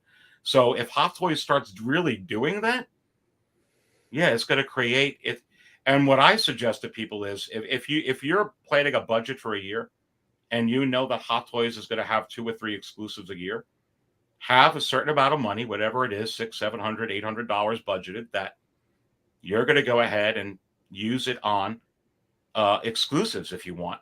And if it finds up you don't like any of the figures, then use it on something else. But you may have to budget that because I think they're going to do it. And to counter it, I mean, the Stormtrooper Commander, the one with the orange pauldron, that's an exclusive, right? Or but it's in stock. You could buy it right now if you wanted it. How much? So how's that? How much is it the breaking back point? And Popsic, let's go to you. I mean, do you think, Popsic, that Sideshow feels some of these items that are in stock that they got to get free shipping on, 15% off on? Do you think that they'd rather not and just be done with them and sell? Do you think that what do you think the level of looking into what they got to adjust is on Sideshow at Hot Toys part? I definitely think we're going to see a bit of a decrease in production. I think that they've definitely overproduced a lot of figures recently, especially like looking at Endgame, armor, stuff like that. So I think definitely they're going to be doing that. I also think they're doing a lot of discounts just to bring new collectors in because every con they're going to, you can see how many people are in the booth, and not all those people know what Hot Toys are. So I really think that just knowing that something's in stock and that it's discounted just entitles someone even more to want to buy it. So I think that's part of their marketing strategy right now. I definitely think they don't want this many figures on discount like they have. I think it goes to like probably 10, maybe 20 figures on discount. So I definitely think going into next year, I think we're going to see a lot more figures go in stock and then right to waitlist pretty quickly, or even have the heavy Mando effect where it goes to waitlist before it even starts shipping. So I definitely think we're going to see more of that going into next year. Yeah, Doc, go ahead and comment off that. Popsic, you bring up a great point about they're not just doing it. I don't think it's anything panic, and I agree with that. I think they are looking to unload some stock, but that is a very, very good point that they're also looking to bring people in, kind of like with that Ed 1 Starfighter. And there are some of the figures that actually are selling really well that if they stay up where they are, Doc, they will eventually sold out. So I don't think that they're like a dire need to do that. But that's a good point what Popsic said, if you want to follow up on that they're also looking to get new people in. Yeah, no, certainly I agree. I mean, most of these sales that are going on this month are in response to their, they had their Sideshow Con last week, they have San Diego Comic-Con, so it's just basically like a Black Friday in July. Amazon kind of started this trend. You see companies like Best Buy and Target now competing with that same idea. So I think, we're all benefiting from all these different competitions with, bringing in customers and making these deals and sales around this time of year for whatever reason. Like, it does feel like a mini Black Friday kind of everywhere. But I do think that it's a celebration of the fact that they are, at these con events. So people do come in the booth, they get some advertisement there. People then go to their website and they're like, oh, look at all this stuff that's on sale. Instead of maybe buying 1 or 2 figures, maybe they're buying 3 or 4 in a single purchase order. So I do think there's a lot of merit to kind of like see it that way. I never really kind of thought about it like that. Because usually back in the past, it's mostly like their Spooktacular is when they have their sales, and then their Black Friday event. But this year, I feel like we've seen like more and more sales events, and probably to drive new customers and to clear out that old inventory. But I would imagine, because I'm in this little thing right now, not right now, but they're doing a little metaverse thing where you can virtually go to the con or whatever, and their VP of marketing, Big Boss or whatever, Chris is his real name. He was talking about, not a lot of people know who Sideshow is or what Sideshow is or where to buy hot toys. So wow, this is probably so this is probably like a way that they can drive a little bit of traffic to their site. And because I didn't really know about Sideshow until 2015-ish, because I was buying a lot of my stuff through Big Bad Toy Store. And then I realized that there was Sideshow exclusives, like the Stormtroopers in disguise that I have back here. And so had I never known about Sideshow in that time period, I wouldn't have these in my collection. So that's when I started making the shift over to Sideshow and using them more and more and more. And, I've kind of been stuck in their ecosystem because I just have now a pattern where I just constantly get rewards, and it's just, there's no reason to break up with them or anything. They have great customer service. But yeah, I do think they could benefit more from maybe having more of these sales more frequently. No, I do say you got Sideshow has great customer service that you buy off of them. Mm-hmm. Yeah, I get, absolutely. I get and most of my stuff from them now. Yeah. And I know Fabio does too. When I do the show with Fabio again, that's going to be coming up on Monday at 8:30. The big show with Aries and Fabio buys a lot off Sideshow. I think Sideshow is doing a really good job here. I Believe You is in here. Cantina Insider says, I sold all my Black Series and only kept Mando First Edition.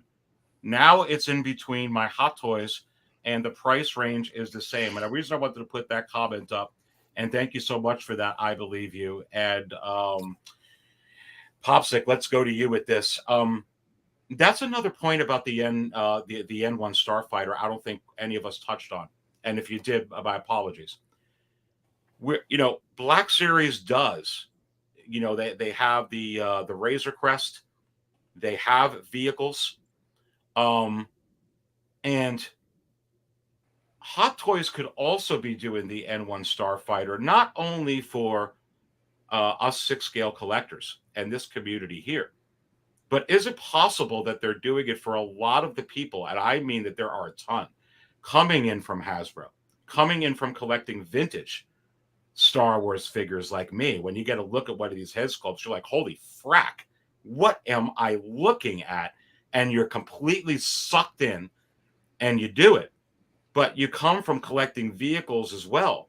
Is it also possible that they're trying to go after that market? Like, hey, if you do want to dive into Hot Toys, we will have vehicles if you invest in them. What say you on that? I definitely think Hot Toys is one of the stepping stones of collecting. I feel like most people start off with stuff small, like maybe Pops, and they transition to Black Series, and then just as you gradually get older, you get more money, and you eventually just want higher quality stuff. And I think definitely Hot Toys is like one of the top tier parts of collecting. And I think that's definitely what they're trying to do, is they're trying to target people who are maybe because they're not only targeting people on the older side, but also the younger side. Like, I'm only 23 and I've been collecting Hot Toys for 2 years now. So I definitely think that they're just really trying to ramp up and start bringing in more collectors. And like I said, just stealing from Black Series, from Vintage Collection. Like, why have something that's of course, Vintage Collection is great, but why not have something that you can put right on your desk and it be better scale, better quality? It's just better everything. So I definitely think that's where Hot Toys is trying to back in right now. No, absolutely, Popsic. And before we get to you, Star Wars newsman Brett, 103 watching. Let's go ahead and smash that like button. You are watching Sixth Scale Cantina's Live and Raw with Aries Tarrington. We are talking about everything Star Wars Hot Toys, collecting advice, moving into collectors, coming into Hot Toys. I think a lot of collectors are coming in here, which brings me to the next topic, which I'm going to start off with you, Brent. I really do. I think a lot of collectors are coming in from collecting toys as well, discovering Hot Toys. And I messaged back and forth with you, just chatting about this a little bit. I'm going to put this up because I think this would be interesting, especially when we talk about the Arena Fenton exclusive. Should Hot Toys reveal product run numbers? Now, Hasbro does this with some of their San Diego Comic-Con exclusive. They're into Entertainment Earth, Dorkside Toys, this, that, whatever it is they're going to do. Walmart, sometimes they do. They're like, hey, it's going to be 1,000. It's going to be 500. It's going to be this. It's going to be that. I think with some of these summer showcase in Hong Kong and some of these figures, obviously, they numbered them as well. Do you think in this new era coming out of COVID, coming in where it's possible they're going to maybe make smaller production runs that you could actually see them revealing product run numbers? Or do you think that there is some magic in not knowing, like, are they going to make a lot or are they not going to make a lot? Well, this one's up in the bargain bin, but is this one going to be up? It's almost like they keep you in I don't freaking know. What say you? It'd be nice if they did. Okay. I started collecting 1/6 scale Sideshow stuff in 2006 when Sideshow got the license from Hasbro to do the 12-inch figures. And back then they did this thing called priority pre-order. I don't know if you guys remember that, but you had to be at your computer at 1:30 or 1 o'clock Eastern time, or whatever, that translates into whatever your Central time, Western time. You had to be at a computer at that time. And when that pre-order came up, you had to order it. It wasn't like it is now. Mm-hmm. And those things sold out in less than 10 minutes. If you were not at your computer, you didn't get it. But they let you know ahead of time. There's only going to be 1,000 of this Darth Vader made with the fist accessory like this. There's only going to be 750 of the Grand Admiral Thrawn with the command chair. There was only 750 of those made available worldwide. They let you know that ahead of time. I would like that if they would let us know. I don't know why the transparency isn't there. I mean, are they worried that people won't buy their products if people know that there's 20,000 pieces available, or do they like the secrecy, like you said? It's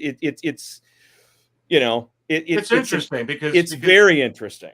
You almost think of it as you look at Hot Toys. They're so intricate, they're so amazing, they're the greatest thing on earth. Yet they're not limited, but yet are they limited? You look at a secondary market for some of the figures, especially for Star Wars. they're pretty damn limited. But it's an interesting. It's almost like do they want to break off that mechanism, Doc? Do they want to? Maybe people don't realize too. They are only a couple of decades old. It's not like that they've been around as long as Hasbro or like Mattel or some of these others. So you wonder if they are going to do something like this. Things do change. But what do you think about this? I do kind of wish that they would maybe disclose their production numbers a little bit more, just so there's a better idea. Like, I do have a feeling there are some instances where there is at least 30, 40, 50,000 units of something, like maybe like in-game Captain America or the Mark 50. I do think they've made too much, so maybe that's probably why they don't ever number any of their production runs. But I do think maybe for things like Arena Boba Fett, like that should have a production run here in the States. Like they obviously gave one for Asia where they only made 300 units or whatever. Mm-hmm. So why not let us know here on the state side how many there were? Because it obviously sold out faster than anything I've ever seen in a while, like in the last couple of years, like on pre-order status nonetheless. I mean, granted, it's a Toy Fair exclusive, so generally I always know that they have a smaller run, and I'm glad I put in my pre-order when I did, because I was just gonna wait, honestly. But I'm following my rule: pre-order the exclusives or the limited edition things, and everything else will follow. And And I woke up the next day and it was sold out and waitlisted already. So I was like, that's really interesting that they only make 500, 1,000, 2,000 for the United States. And why won't they disclose that for our market, but they'll disclose it for, their market. So I do kind of think that there's some value to the collector to know how many there are out there. Because I think that's interesting information to have. I think that's what makes collecting fun. Yeah. You're absolutely 100% correct. I mean, if you want that piece, if that is a piece you want and you're on the fence and you're not sure, if you know the production run and you know it's low, then you're going to pre-order that. You're going to get in on that the second that it becomes available because you don't have a choice because you know it's going to be gone. So I think you're right. I think it would behoove Hot Toys to try this as a litmus test at one point. Let us know one time, see how it goes. Float a trial balloon out there, see how it goes, see what the response is on it. What can it hurt? Absolutely. And Carlito puts up in here, at you, Doc, you're not wrong. It's love-hate with Sideshow for me. Every time I get annoyed at Sideshow for whatever reason, a load of points hit my account or I get a coupon. Haha. Absolutely. Single Songwriter says Hot Toys won't reveal production numbers because all the Hong Kong resellers would snag them and change U.S. buyers' fortune. Yeah, that's an interesting point there from Single Songwriter. I love that point there. And El Kit Fido says, and I say, yes, Hot Toys should reveal the run of every figure. And then Beskar Kid goes, hey, Fabio, stop blowing up my DMs on Instagram and stealing my memes. Beskar Kid and the Fabster going at it here at Sixth Scale Cantina. That's a good point, Popsic. Why didn't they, if they revealed the production numbers in Hong Kong, shouldn't they reveal the production numbers here in the States when they're going to put it up in pre-order? The Sideshow's going to have why do they get to do that here? And we don't know exactly how many here. Yeah, I definitely think Hot Toys is fighting the fine line between exclusivity and just a normal collectible, because all their product is going up in value every single time they sell out. I think that's something that they take pride in. They don't want it to be too astronomically priced because then they need to go in and reissue it and capture the money for themselves rather than the secondary market. But yeah, sorry, I spaced. No, yeah, it's a little bit crazy, and I do agree. Like, why are they a little spastic on that? And I get that, especially with an exclusive where it's not going to actually be sold in Hong Kong. It's going to have one run there, that's it, and then one run here when it goes to like for instance, we just had the Summer Showcase, the Arena Fet sold out, right? Then it comes here to Sideshow, and now it's gone too. So why couldn't they just say 300 here, 1,000 here, whatever it was? I mean, it's interesting. I definitely think that they just need to. They're just scared and timid, maybe just because maybe they think they're going to produce too many. I definitely think it's something that we should be getting. I would like to see it with every figure, but then at that point, I'd also want to see the figure I pick up. What number is it in that production run? That's something that I would like to see. Yeah, me too. Sideshow did that. I had the Thrawn with the command chair, and there was a number on it, so you knew what number of the 750 that you had. I no longer have that piece, but they don't do it with everything, but they do it with some, right, Brent? Yeah, right. That's correct. Yeah, they didn't do it, but that one was one of the lowest ones they ever had. I mean, that 750 for that exclusive back in, I think it was 2009 when that came out. It was, you got a numbered piece. It was on the bottom of the throne or on the bottom of the command chair, but they didn't do it with everyone. You're right. And how much of it, staying with you, Brent, going back around the clock over here again, how much of it is we want to put this up at pre-order, we're using Sideshow, and we want to see how many people will pre-order these? How much of it is an experiment? How much of it is, because a lot of people actually say it. I'm going to show this up on the screen, and I think it's fairly interesting. Put that up over here so we can see each other. How much of this is similar to HasLab, where HasLab, if you don't hit a certain number, you're not getting it. But here, it's you're going to get it.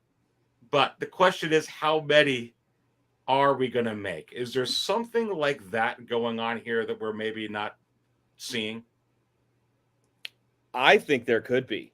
There's something going on behind the curtain, and it'd be interesting to know exactly what it is. I remember the day after the Arena Fete sold out. I don't know if you guys saw this, but at one point it said waitlist full. Mm-hmm. Did you see that? Yes. Mhm. I mean, I didn't get in on it. I didn't. I was somebody who was like, do I want that? Do I, and then I think with that though, I think with that though, Brent, it's possible that it might have been people. I think for a 15-minute span is what I heard. Were able to order 6 at a time. There was an error on Sideshow's website, and they're only supposed to order 1 or 2. So I think a lot went back up. So that's they canceled what happened. Orders. Yep, I think yes. Okay, I didn't know what happened, but I saw when I went on it, it said waitlist full. So that's a perfect explanation as to what happened then. So they had to do some correction on that. But you're right. I mean, it's incredibly interesting to really know what's going on behind this page and how things are really functioning inside Hot Toys with a lot of these characters and a lot of these figures. It'd be amazing to be able to spend a day there, wouldn't it, and just see how it goes. Oh, it absolutely would be. And Pops, going back to you, I think you're right on to actually see what's happening because we really don't know. How much do you think it is, Pops, that hey, they put this up on pre-order like this Luke from The Mandalorian, deluxe or non-deluxe, and it's like, well, we can number this at 5,000, but like if people are going to pre-order 8,000, just let it go, and then we'll kind of figure it out from there. Do you think any of that's in play? No, I definitely think that. I think that that's probably one of the main reasons why they don't cap orders because they can just expand on the money. And also, I believe when Sideshow gets their allotment, it's out of Hot Toys' hands now. They've collected the money from Sideshow, and they don't have to deal with that excessive stock anymore. So I definitely think that's working in Hot Toys' favor, and it's actually hurting Sideshow. Yeah, Doc, that's interesting. Imagine if Sideshow ever goes away for Hot Toys, which I could never imagine a day where that happens because Sideshow to me is almost like it's like part of Hot Toys, and Hot Toys is part of Sideshow. But some things, what is the old expression? Nothing lasts forever type of thing. You have to wonder if there's ever a different business plan, or maybe a better way to put it is an expanded business plan for Hot Toys where they can use some other distributors or perhaps go a different way with this. It's real interesting, but I do think that that's part of it. They use Sideshow's pre-order as a basis as to how much they're going to produce. Maybe they make some safety stock after that. They do some calculations. They have some numbers. They have some data. They have some analysis. And they're like, okay, this is what was pre-ordered. We think this is what's going to move. We think of this as character. Let's make this and go. Yeah, I think it's kind of interesting, like because I do think there's some sort of symbiotic relationship between the two. You kind of put the two together hand in hand.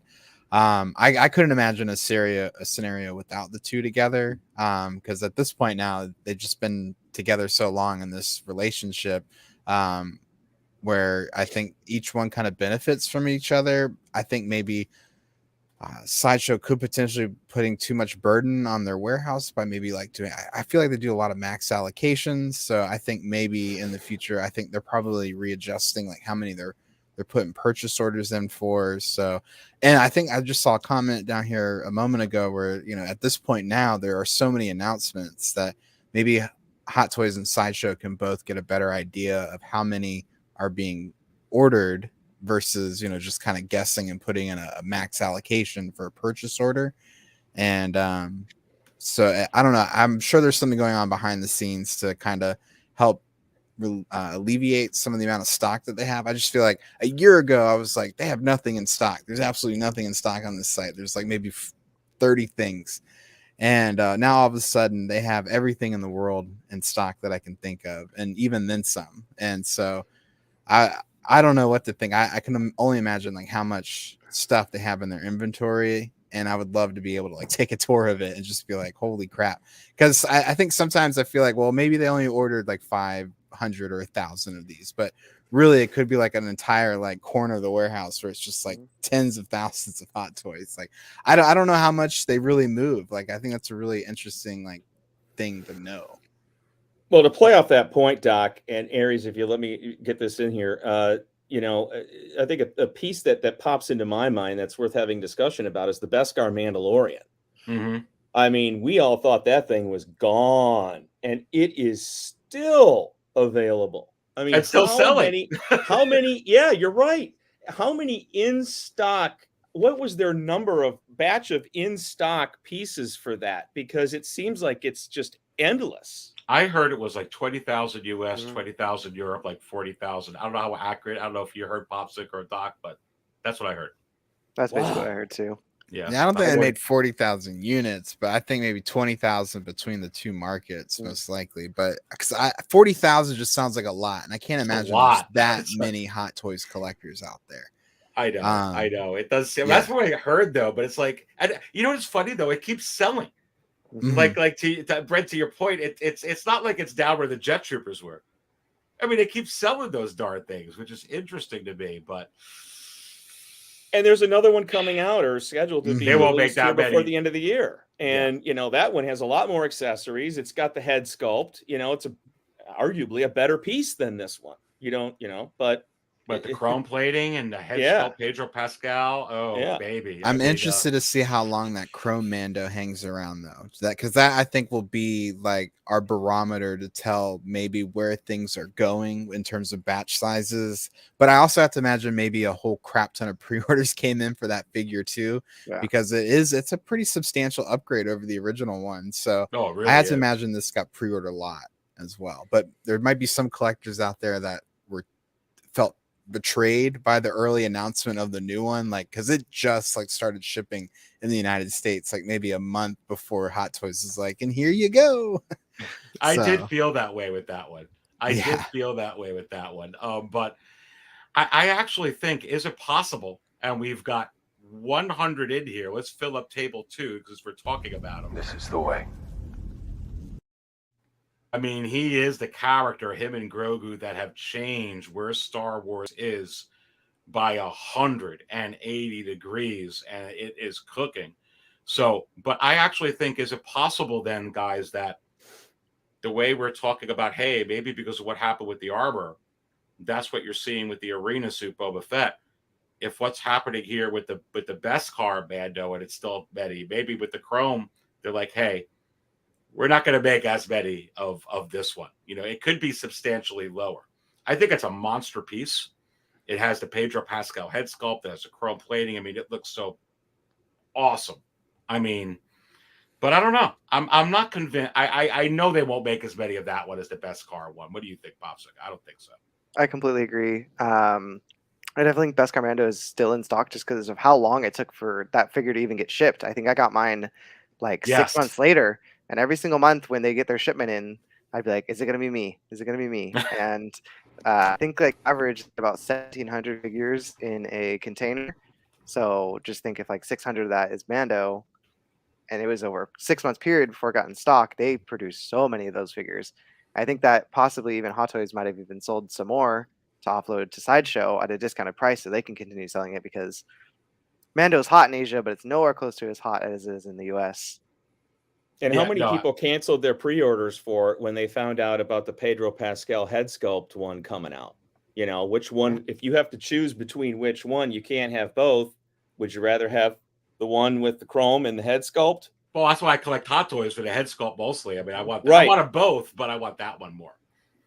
So there could have been a lot of cancellations and a lot of returns too. Well, and I get into season 2, he had a chrome look in some, a shinier look in some scenes, and then had more of a matte look, for lack of a better word. Like the Beskar one is not as shiny. And I know people were talking about which ones were accurate. In my view, looking at the season, it's that you could use both of them.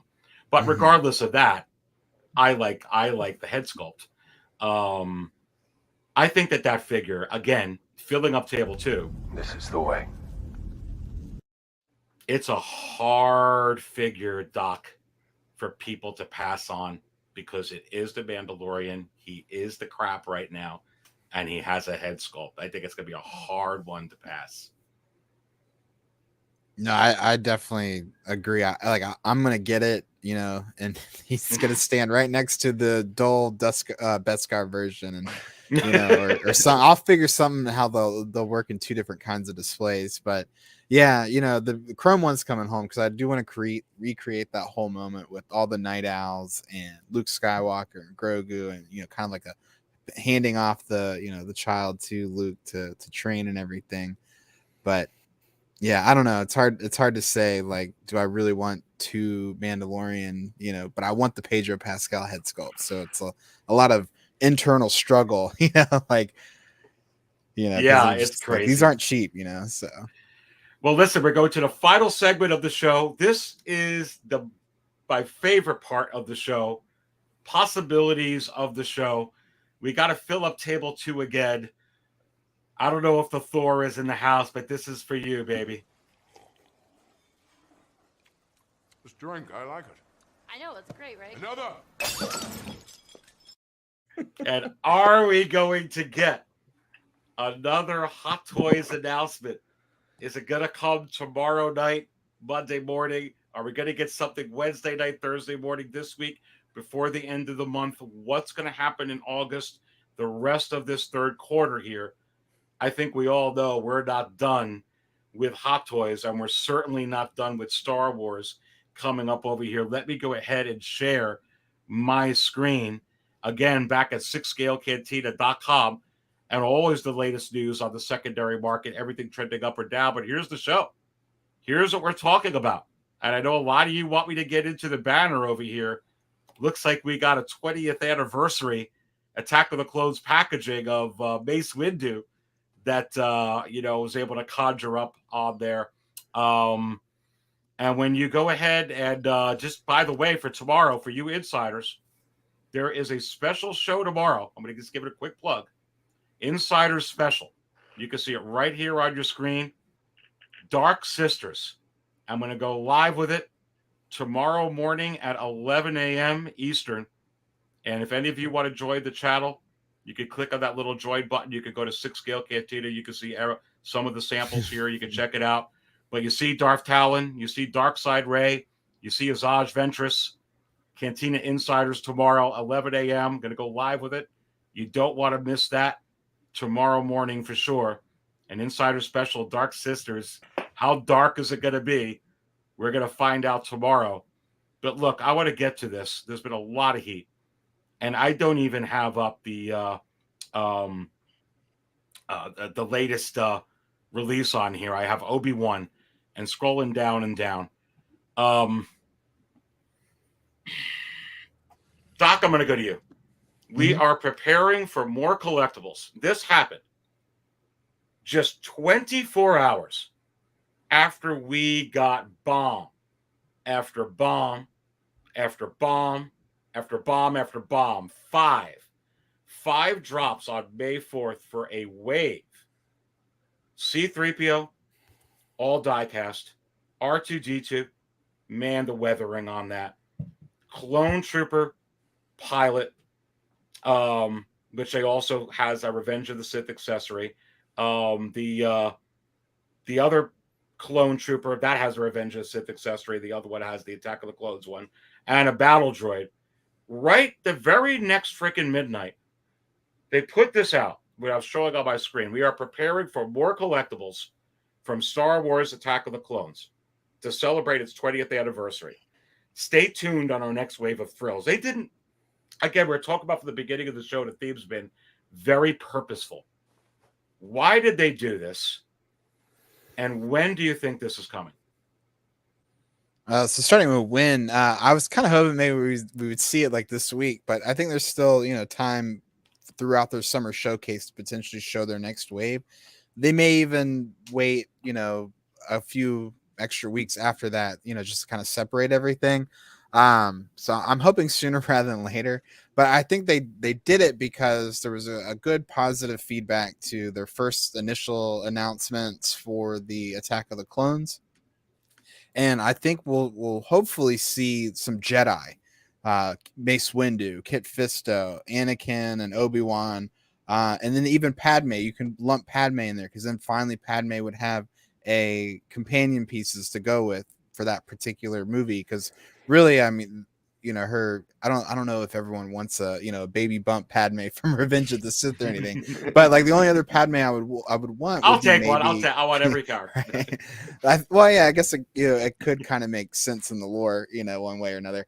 But the only other Padme I would want would probably be the Queen Amidala version and the, you know, and all the headdress and everything. So I'm hoping the next wave will be Jedi, because I feel like we don't have enough Jedi. We have mostly like Luke Skywalkers, you know, we have some Qui-Gons, we have some Obi-Wans, but it would be cool to start rounding out that Jedi display, especially because Attack of the Clones featured a lot of Jedi in that arena battle scene. So I think it would be worth Hot Toys time and our time, you know, to give us some more Jedi. So I think that might be what it is. And since they all come with head sculpts, maybe that's why it's taking a little bit longer.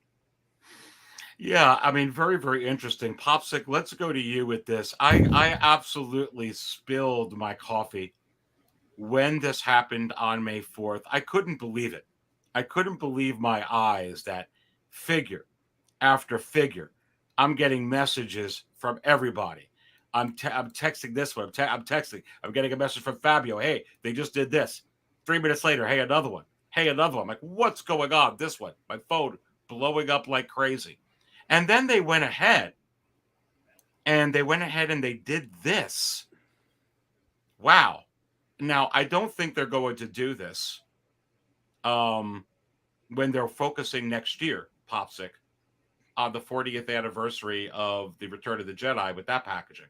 So this has to happen sometime between now. It's July 23rd, last time I checked, at least in the part of the world that I'm in. That has to happen between now and December 31st. When do you think this is going to happen? And do you think it's going to be a wave like this? Why did they word it like this? Yeah, I definitely think we're going to see this. Probably not during Summer Showcase. I think they want Summer Showcase to be its own thing. I definitely think maybe more towards like Spectacular, sometime around Thanksgiving, maybe Halloween. I feel like that's when we're going to get it. I definitely think this is going to be the head sculpt wave. I think we're going to get quite a few figures from this. And I think like Padme is definitely going to happen, especially with Mighty Thor, them acquiring Natalie Portman's license. I definitely think she's inevitable. Episode 2, Obi-Wan and Anakin. You can kind of play off that with the Obi-Wan series. Mace is definitely coming. I definitely think we're going to get a B2 battle droid, the B1 with the Stap. Everything they teased, I basically think that's going to be our new wave. It's just when they do it is the question. I agree. But you know, here's the thing, Brent. Let's go to you with this. I feel like that they don't have to do this for any particular event. Now, the event's still going on today. There's still an event tomorrow. They could still do this Sunday night, Monday morning, which I still think there's going to be something there. Although for some reason I'm leaning more towards Darth Vader in my mind, because I know that that's coming any second. And I think that could be dropping here very, very quickly. But I feel like that they could just do this any day. Is there any special con they have to do this with? Or is it just like, hey, it's just going to show up out of nowhere and boom, boom, boom, boom, boom? They could tie some into cons if they want, but I think honestly, you know, the celebration of the 20th anniversary of Attack of the Clones is 365 days long. It started January 1st of this year, and it's going to end December 31st of this year. So I think they could drop anything anytime they want, and I think it would make sense because, you know, they could drop something Monday, they could drop something 3 weeks from Monday, they could drop something 3 months from Monday, and it's still the 20th anniversary of Attack of the Clones. And I think from a marketing standpoint, that's a beautiful cushion to have.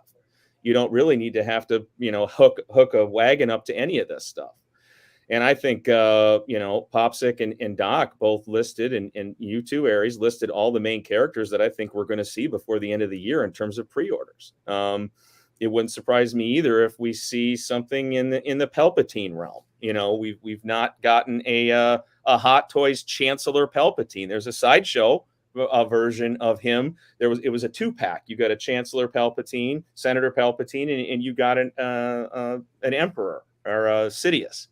But we have not seen that character come from Hot Toys yet. Now is the time, I think, to add that to the list as well. Well, then, staying with you, let's go to the part here now, because we are going to get this next wave, and I agree. They are absolutely celebrating it all this year. And I do agree with all three of you that they probably will separate the Starfighter. This event. Let certain things, have their moments. So this could have their moment, but who knows with them? But is this going to be coming? Putting this up on the screen, and in case you don't know what this is, Brent, this is Mace Windu, and it looks like the figure's all done. There's the head sculpt, there's the hands, there's the robes. They put it in with the battle droid. They don't seem to be making mistakes like this lately, just putting it out there. This in the wave? Yes or no? I think it's absolutely coming. I think they're going to announce this before the end of the year too. But this also looks like a picture that we saw when Bespin Leia was released, and there was a Bespin Han's back in it, and we have not seen a couple of them. Yeah, right. And we have not seen that figure yet. And 40th anniversary of Empire Strikes Back is come and gone. Not that they can't drop that anytime they want, but I don't see that coming this year when you got 20th anniversary of Attack of the Clones. I could be wrong, but I think this absolutely is coming. It looks great. I will get it. Day one pre-order, done, lock it in, and there's no doubt about it. Doc, Mace Windu, they put it in here. I agree. It's coming. I want it to be in the next wave. I would be so mad if it's not in the next wave. Right. Go, baby. I have to believe it's coming. I mean, this is one figure that, I know you've been asking for every year. I know this is one figure I've wanted for a long time. Ever since Django went up for pre-order, I was like, all right, I need a Mace Windu now. Because I don't have a Count Dooku, so Django's kind of all by himself. There's not even an Attack of the Clones Obi-Wan to pair with him. So there's got to be, a companion piece that comes out for Django soon that's not a Count Dooku. And we might even get a 20th anniversary Count Dooku packaging. So to keep it on Mace Windu, though, I hope it's something we get. I hope he has the USB lightsaber that was just shown off to Kenobi. Yes. So I'm hoping that's why we haven't seen it yet. Maybe they're working on a little bit of R&D for that still for this guy. But this has to be coming. I hope it's not like a Bespin Han situation. We just saw the backside of him and then we never saw him again.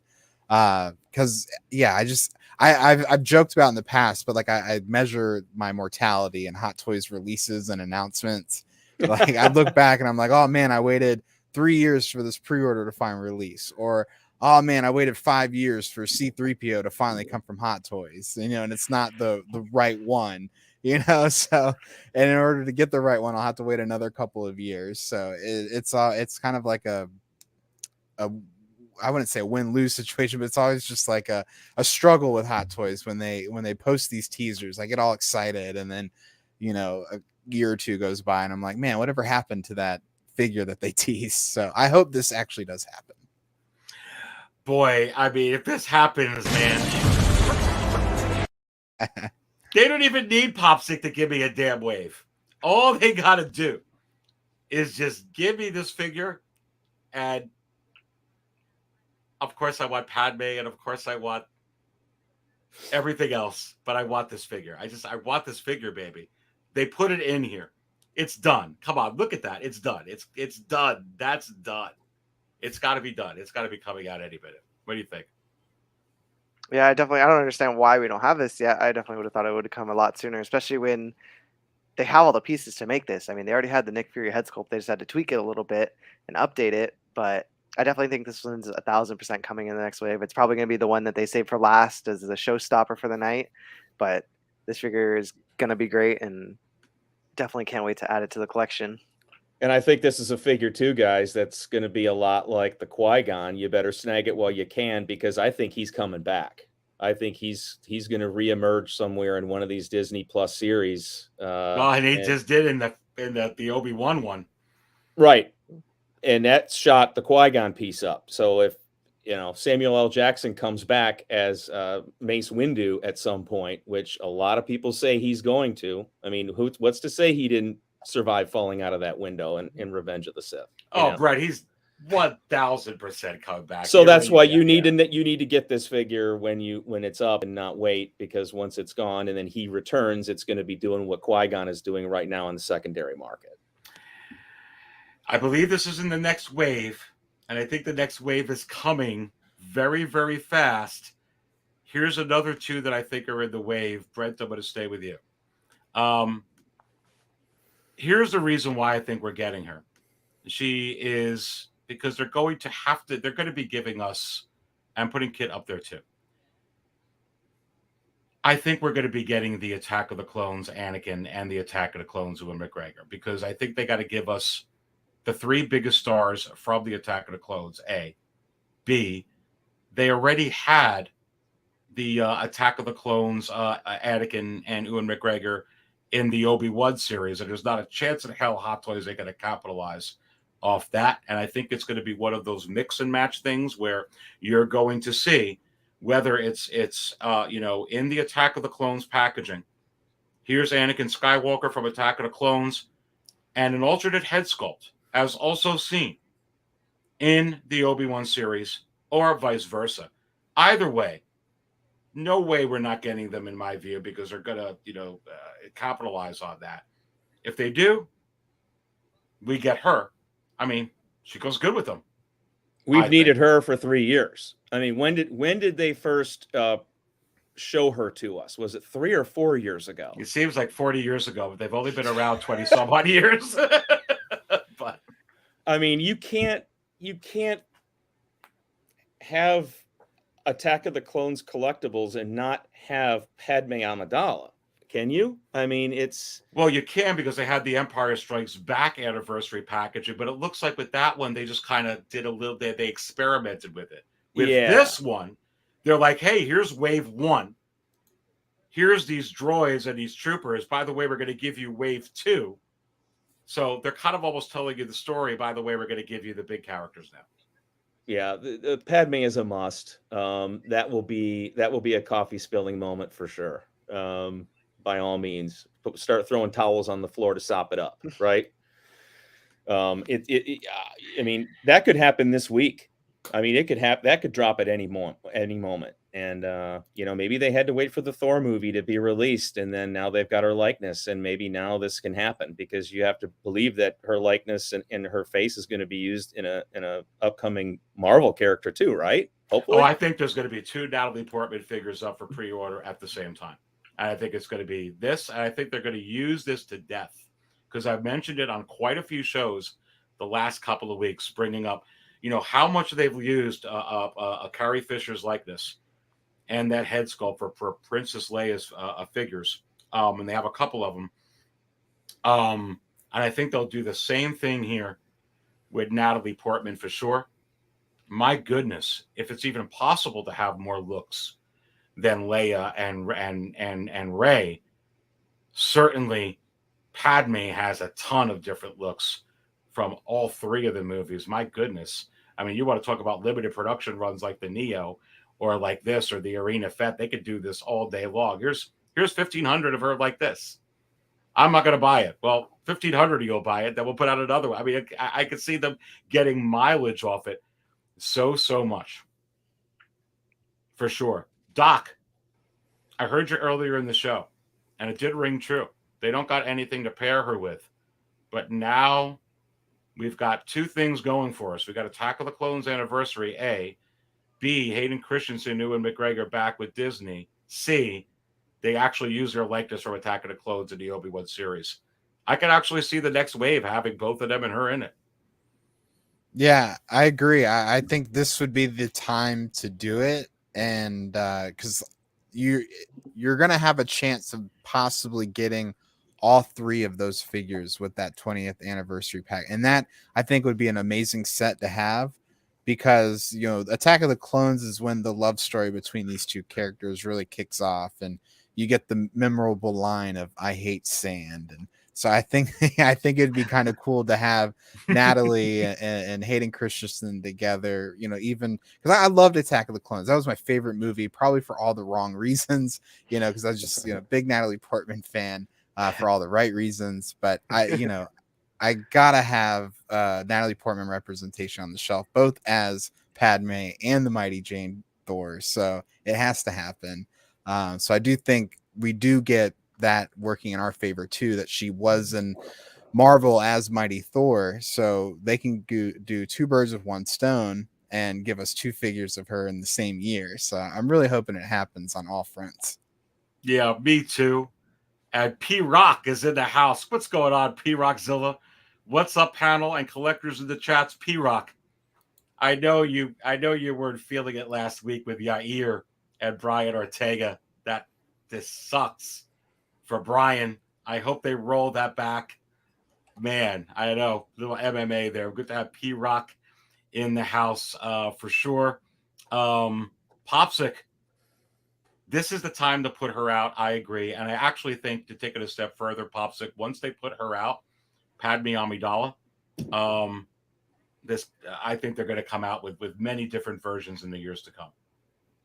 Yeah, like I said, I definitely think they're both going to come out together. I can't wait to see how Padme is going to outsell Mighty Thor. I think that's definitely going to be a possibility. Just really hoping it happens. I definitely think we'll see it before the end of the year. And just going to pick it up when it comes out.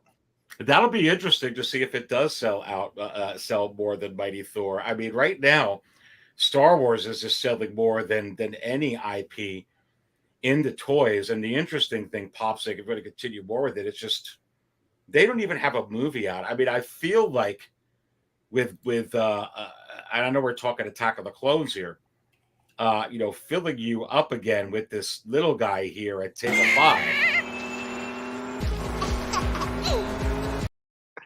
Who I keep hearing is catching more and more and more steam, and the hottest thing in Asia at this point, just him, which in turn will bring interest, most likely, into the franchise again, or for people that don't know a lot of the older stuff.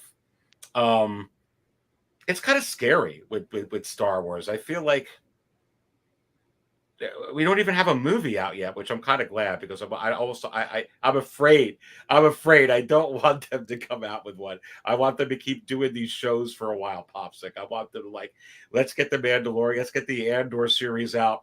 Let's go ahead and get the Mandalorian season 3. Let's get the Ahsoka, maybe put something out there that's good. I don't know, but anyway, it's going to be an interesting race. Yeah, I definitely think that the Star Wars is just more in the spotlight right now, even with Mighty Thor being probably one of the most hyped things about the entire Thor movie. I just think Star Wars is just that many steps ahead of Marvel at this point. Just looking at the bestsellers, I mean, you could see it's maybe one Marvel figure for every 5 Star Wars figures. So it's just gonna be interesting to see which one definitely sells more. And I think she's just so fantastic looking as the Mighty Thor, though, and how much she kind of worked out to put on that outfit in there. I just think that figure is going to be money too, honestly, when they come out with that. It'd be interesting if they came out with them at the same day. Wouldn't that be crazy? Brent? Oh, yeah, if they had that. The Natalie Portman series, special 2-pack. Yeah, I mean, they've been coming out. Wouldn't that be crazy, Doc, if they did that? And they're like, here's Mighty Thor. And by the way, here's Padme. I can see them doing something weird like that. I don't think it's too weird, honestly. No, I think it would make perfect sense. I mean, it just so happens that the anniversary coincides with a big movie that she was in. So I think it makes perfect sense. She looks phenomenal in Thor Love and Thunder. I love the blown out hair. So I hope they can nail that in sculpted hair, because I don't think they'll ever do rooted hair again. But if they did do rooted hair, I hope that they get the hair right, because I have an unhealthy obsession with Natalie Portman, so I'm just gonna stop talking. Brent, got to go to Kit Fisto, and I know that this is one that I'm calling on my 1-in-1 show with Fabio. He's calling this one as well. I was saying we really needed the Cad Bane. I feel like Cad Bane was the catalyst for more aliens. This is so easy. They already have the R&D for this. This is a Jedi. There's no chance this doesn't sell in this climate, where maybe it wouldn't sell in the climate from The Last Jedi, where nothing was selling. You can even get a Han Solo movie people to go see it. But right now, this is easy. You don't even got to get anyone to sign off on a head sculpt for this. It's just Kit Fisto. I wouldn't be shocked if this is in the next wave, but I am 100% sure that this is coming in the packaging at the end of the day. What do you think? Oh, I absolutely agree. I think it will kind of drop the gauntlet or usher in the wave of the Jedi. I mean, I think you could see a Plo Koon potentially come after this, or maybe an Ayla Secura or a Hiati Mundi. I mean, all of these figures were made 10, 12, 14 years ago by Sideshow. I mean, they made them, and the likenesses are not bad. No, they're not. A lot of the Kit Fisto that Sideshow made 10, 12 years ago looks really good.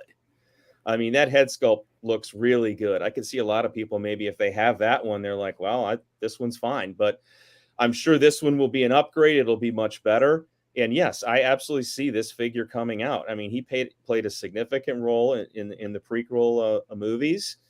And people want their Jedi. People want the Jedi.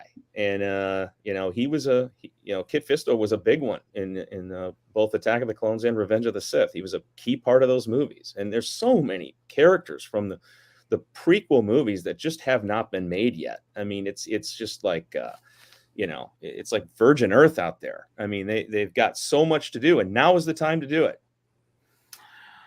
Popsick, I'm going to bring this up.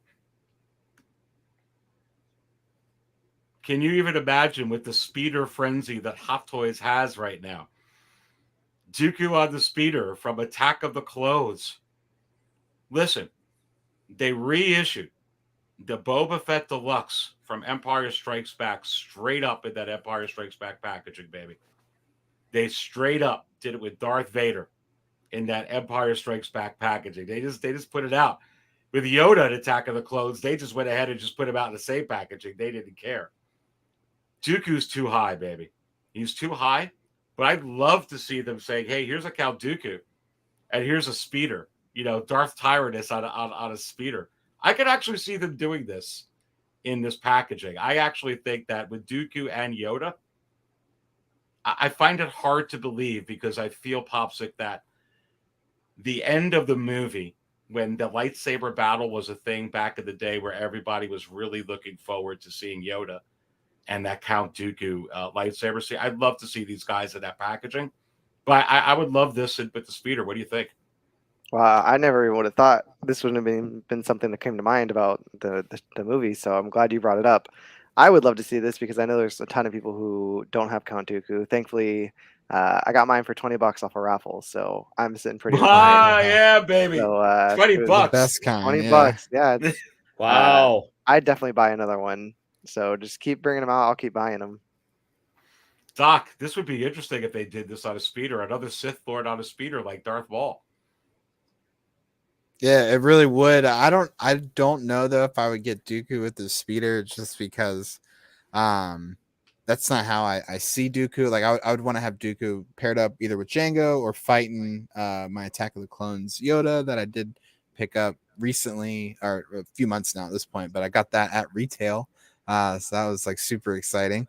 So I would love to be able to pair a Dooku with Yoda or Jango.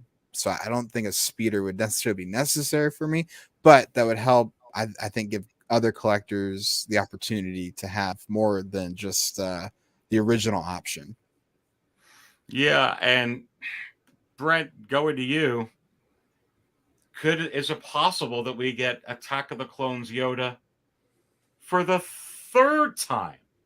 But maybe this time the difference will be not only that it's in packaging, which will be like, okay, it's in packaging, but maybe this little chair here, this little thing that he's on here, or maybe his council chair or his chambers chair. They do like chairs. They do like those type of things. What do you think? I think they could re-release Attack of the Clones Yoda with a whole lot of accessories just like this, like you see here, the chair, the little hologram. You also have the Sideshow did a piece with that Jedi Council chair that he sat in. Hot Toys hasn't done that yet. You could have that be included as well. I absolutely think that this figure could be re-released with a whole lot of other accessories that were not included with the first two releases of it. Absolutely.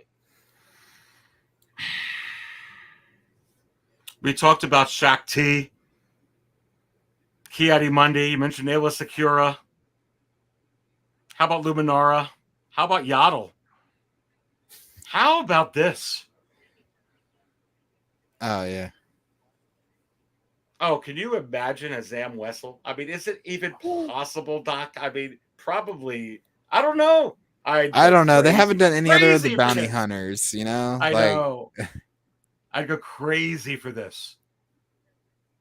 this is a definite buy for me. I mean, how many of you here at a panel would buy Zam Wessel to go with Django?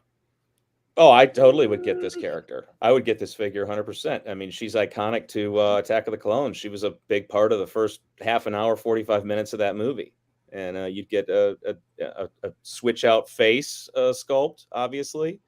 Oh, that would be sick. Yeah. Oh man. Yeah, absolutely. It would be amazing. She was a fantastic character in that movie, I thought.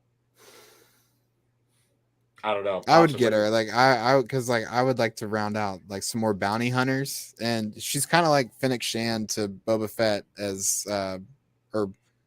she but yeah, she's Django's Fennec Shan essentially, so I kind of think that they would pair together well, because I don't have a Dooku or a Mace Windu yet, so anyone would be fine now to pair with Django. Oh, I'd go nuts over this Popsick, but any of the characters like this with the head sculpt, this seems like a far stretch, but you never know what they're going to come out with in this packaging. We're going over all the big giant characters. But can you imagine if they give us a Zam or something like weird like this, or who else was in that? Jester. Dexter. Oh, I'll buy Dexter right now. You'd buy it right now? I'd buy it right now. Dopo. Oh man, I'd buy Hasbro it made a 12-inch Zam Wessel. So oh yeah, you're right. Yes, they did. Yes, I used to have did. that figure. So it has been made, and it wasn't bad. They had both the face sculpt options. But if Hasbro can do it, Hot Toys certainly can, and do it 20 times better. Chewy's Bandolier says Bosk. Oh, I need that. Come on. Jeez. That's what I'd like. I'd like something weird like that. I know we know that the Darth Vader's coming. Obviously, we know all the Attack of the Clones way, but can you imagine if they just like, oh, here's Bosk? Like, what the heck? Bosk. I mean, if they did that, I mean, like, we're just wake up in the morning and we're like, watch it happen now. We'll wake up Monday morning.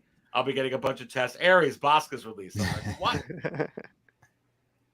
I mean, oh, goodness gracious. I mean, and I think we're in a time that something like that may happen. I got a little bit of a funny feeling, gentlemen and ladies and gentlemen in the chat, that we're probably going to get blown away here with a couple of things this year. We know the Attack of the Clones wave is coming. We kind of have an idea, but I'm talking about with something like a Bosk, maybe something like Dengar, Zukas, Forlam. I don't know. You have to wonder. I mean, Death Stick Stealer all day, MB Dice. How about freaking Figure and Dan, or how about Max Rebo from the Book of Boba Fett, something like that? I would actually go crazy if they gave me a Max Rebo. I mean, I really want the one from Max Rebo and from Return of the Jedi, but I don't know, man. I could see stuff like that. I would love stuff like that, but I think there's never been a better time, guys, to collect Hot Toys and be a Star Wars fan. And we're not done with all the series. We got the Andor series coming up this year, and then after that, I think we got the Bad Batch coming on. All the Bad Batch figures, they said that they were going to put them all out, and then they just showed tech. Oh. What the heck? I mean, so we're actually getting they put the debate away. We're getting all of the Bad Batch. And then we have whatever new characters might be revealed in Mando Season 3, and then you're going to get a new Ahsoka in the Ahsoka series. You're going to get a Thrawn in the Ahsoka series. You might get a Ezra Bridger in the Ahsoka series. I mean, a year from now, the conversation will be just as juicy as it is tonight, Aries. Absolutely crazy. Everybody, I'm going to put this up here on the screen. You have been watching the Sixth Scale Cantina live and raw back in its original time here, and putting this up on here. FYI for everybody in the chat, this is the show that you're watching right now, live and raw. And tomorrow is a possible that I will be live again. And I say Yes, but for Cantina Insiders, if you're interested in joining, click on that little join button, see everything that it comes with. If you think it could benefit you, I do appreciate your support. But tomorrow morning, 11 a.m. Eastern, I am going live for Insiders, show called Dark Sisters. Right there you see on your screen. If you become a Cantina Insider, you can see that. There you go. And don't forget, on Monday, I will be live, regular, back again with the big show, Sixth Scale Cantina, Aries and Fabio with the big show, Monday night at 8:30. Closing, guys. This has been a lot of fun. Let me ask you. I'll go around the table. Popsic. Star Wars or anything. Do we get a Hot Toys release or announcement Sunday night, Monday morning? What say you? I hope so. I want both. They definitely hit it out of the park this week. What is it? Four figures, right? Released this week. So Yeah. definitely hope we start seeing a little more of that because they definitely need to catch up on the backlog. So definitely need to get some more stuff out, and then they can bring some more stuff out too. So Popsic says yes. Doc, what say you? I hope so. I mean, because the last announcement they kind of gave us was not anything to talk about. So hopefully we get some really exciting news on Sunday or Monday. Maybe it'd be like a Vulture pre-order or the N1 pre-order. More figure releases is always great. I would love to maybe finally see Cable come out, or a Hunter or Echo. Like I would like to actually start getting Bad Batch figures in hand, and hopefully maybe we actually get a Bad Batch pre-order like Crosshair, or Tech, or Rekka, because we haven't seen anything in a year, and so I think maybe their strategy is just 2 Bad Batch figures at a time. So hopefully maybe they release one and then put one up for pre-order at the same time. Brent, are we going to spill our coffee tomorrow night, Monday morning? Coffee will be spilled next week. It could be tomorrow night, Monday morning, and I think the reveal will be battle damaged Darth Vader from Obi-Wan. Is this what they call you? They call him the Wizard.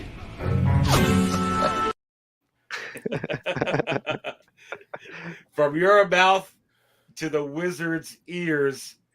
Goodness gracious. I do think we're going to have a great week, everybody here at Sixth Scale Cantina. I think it's going to be a tremendous quarter for Hot Toys in general, for every IP. I think it's going to be monstrous over the next 3 months for Star Wars to fill up all the pre-orders that they need to. They need more for 2023. Is it possible we're getting the next wave of Attack of the Clones? Is it possible we're getting the Dark Lord of the Sith? A couple of other releases from the Obi-Wan series? The Book of Boba Fett, The Mandalorian? Something out of left field like Bosk? You have to wonder. Listen, it's been great, guys. I had a lot of fun. We need to do this again. It was great having you on. All subscribers. This was awesome. Really appreciate you guys being on over here. That's it. That's all I got. Unless Popsic or Doc or Brent, you got anything going on in your channel? Popsic, anything nothing you got? exciting. channel doesn't exist yet, but we'll see. Maybe when I finish setting everything up, I'll put out a collection tour. We'll see. Oh, a collection tour. But how many you say you got? Like 90. Don't invite me over and have coffee in my head. All right, guys, that's it. I don't always buy coffee out, but when I do, I buy it from Sixth Scale Cantina. Stay thirsty, my friends. See you Monday. Have a good night, guys. Thank you.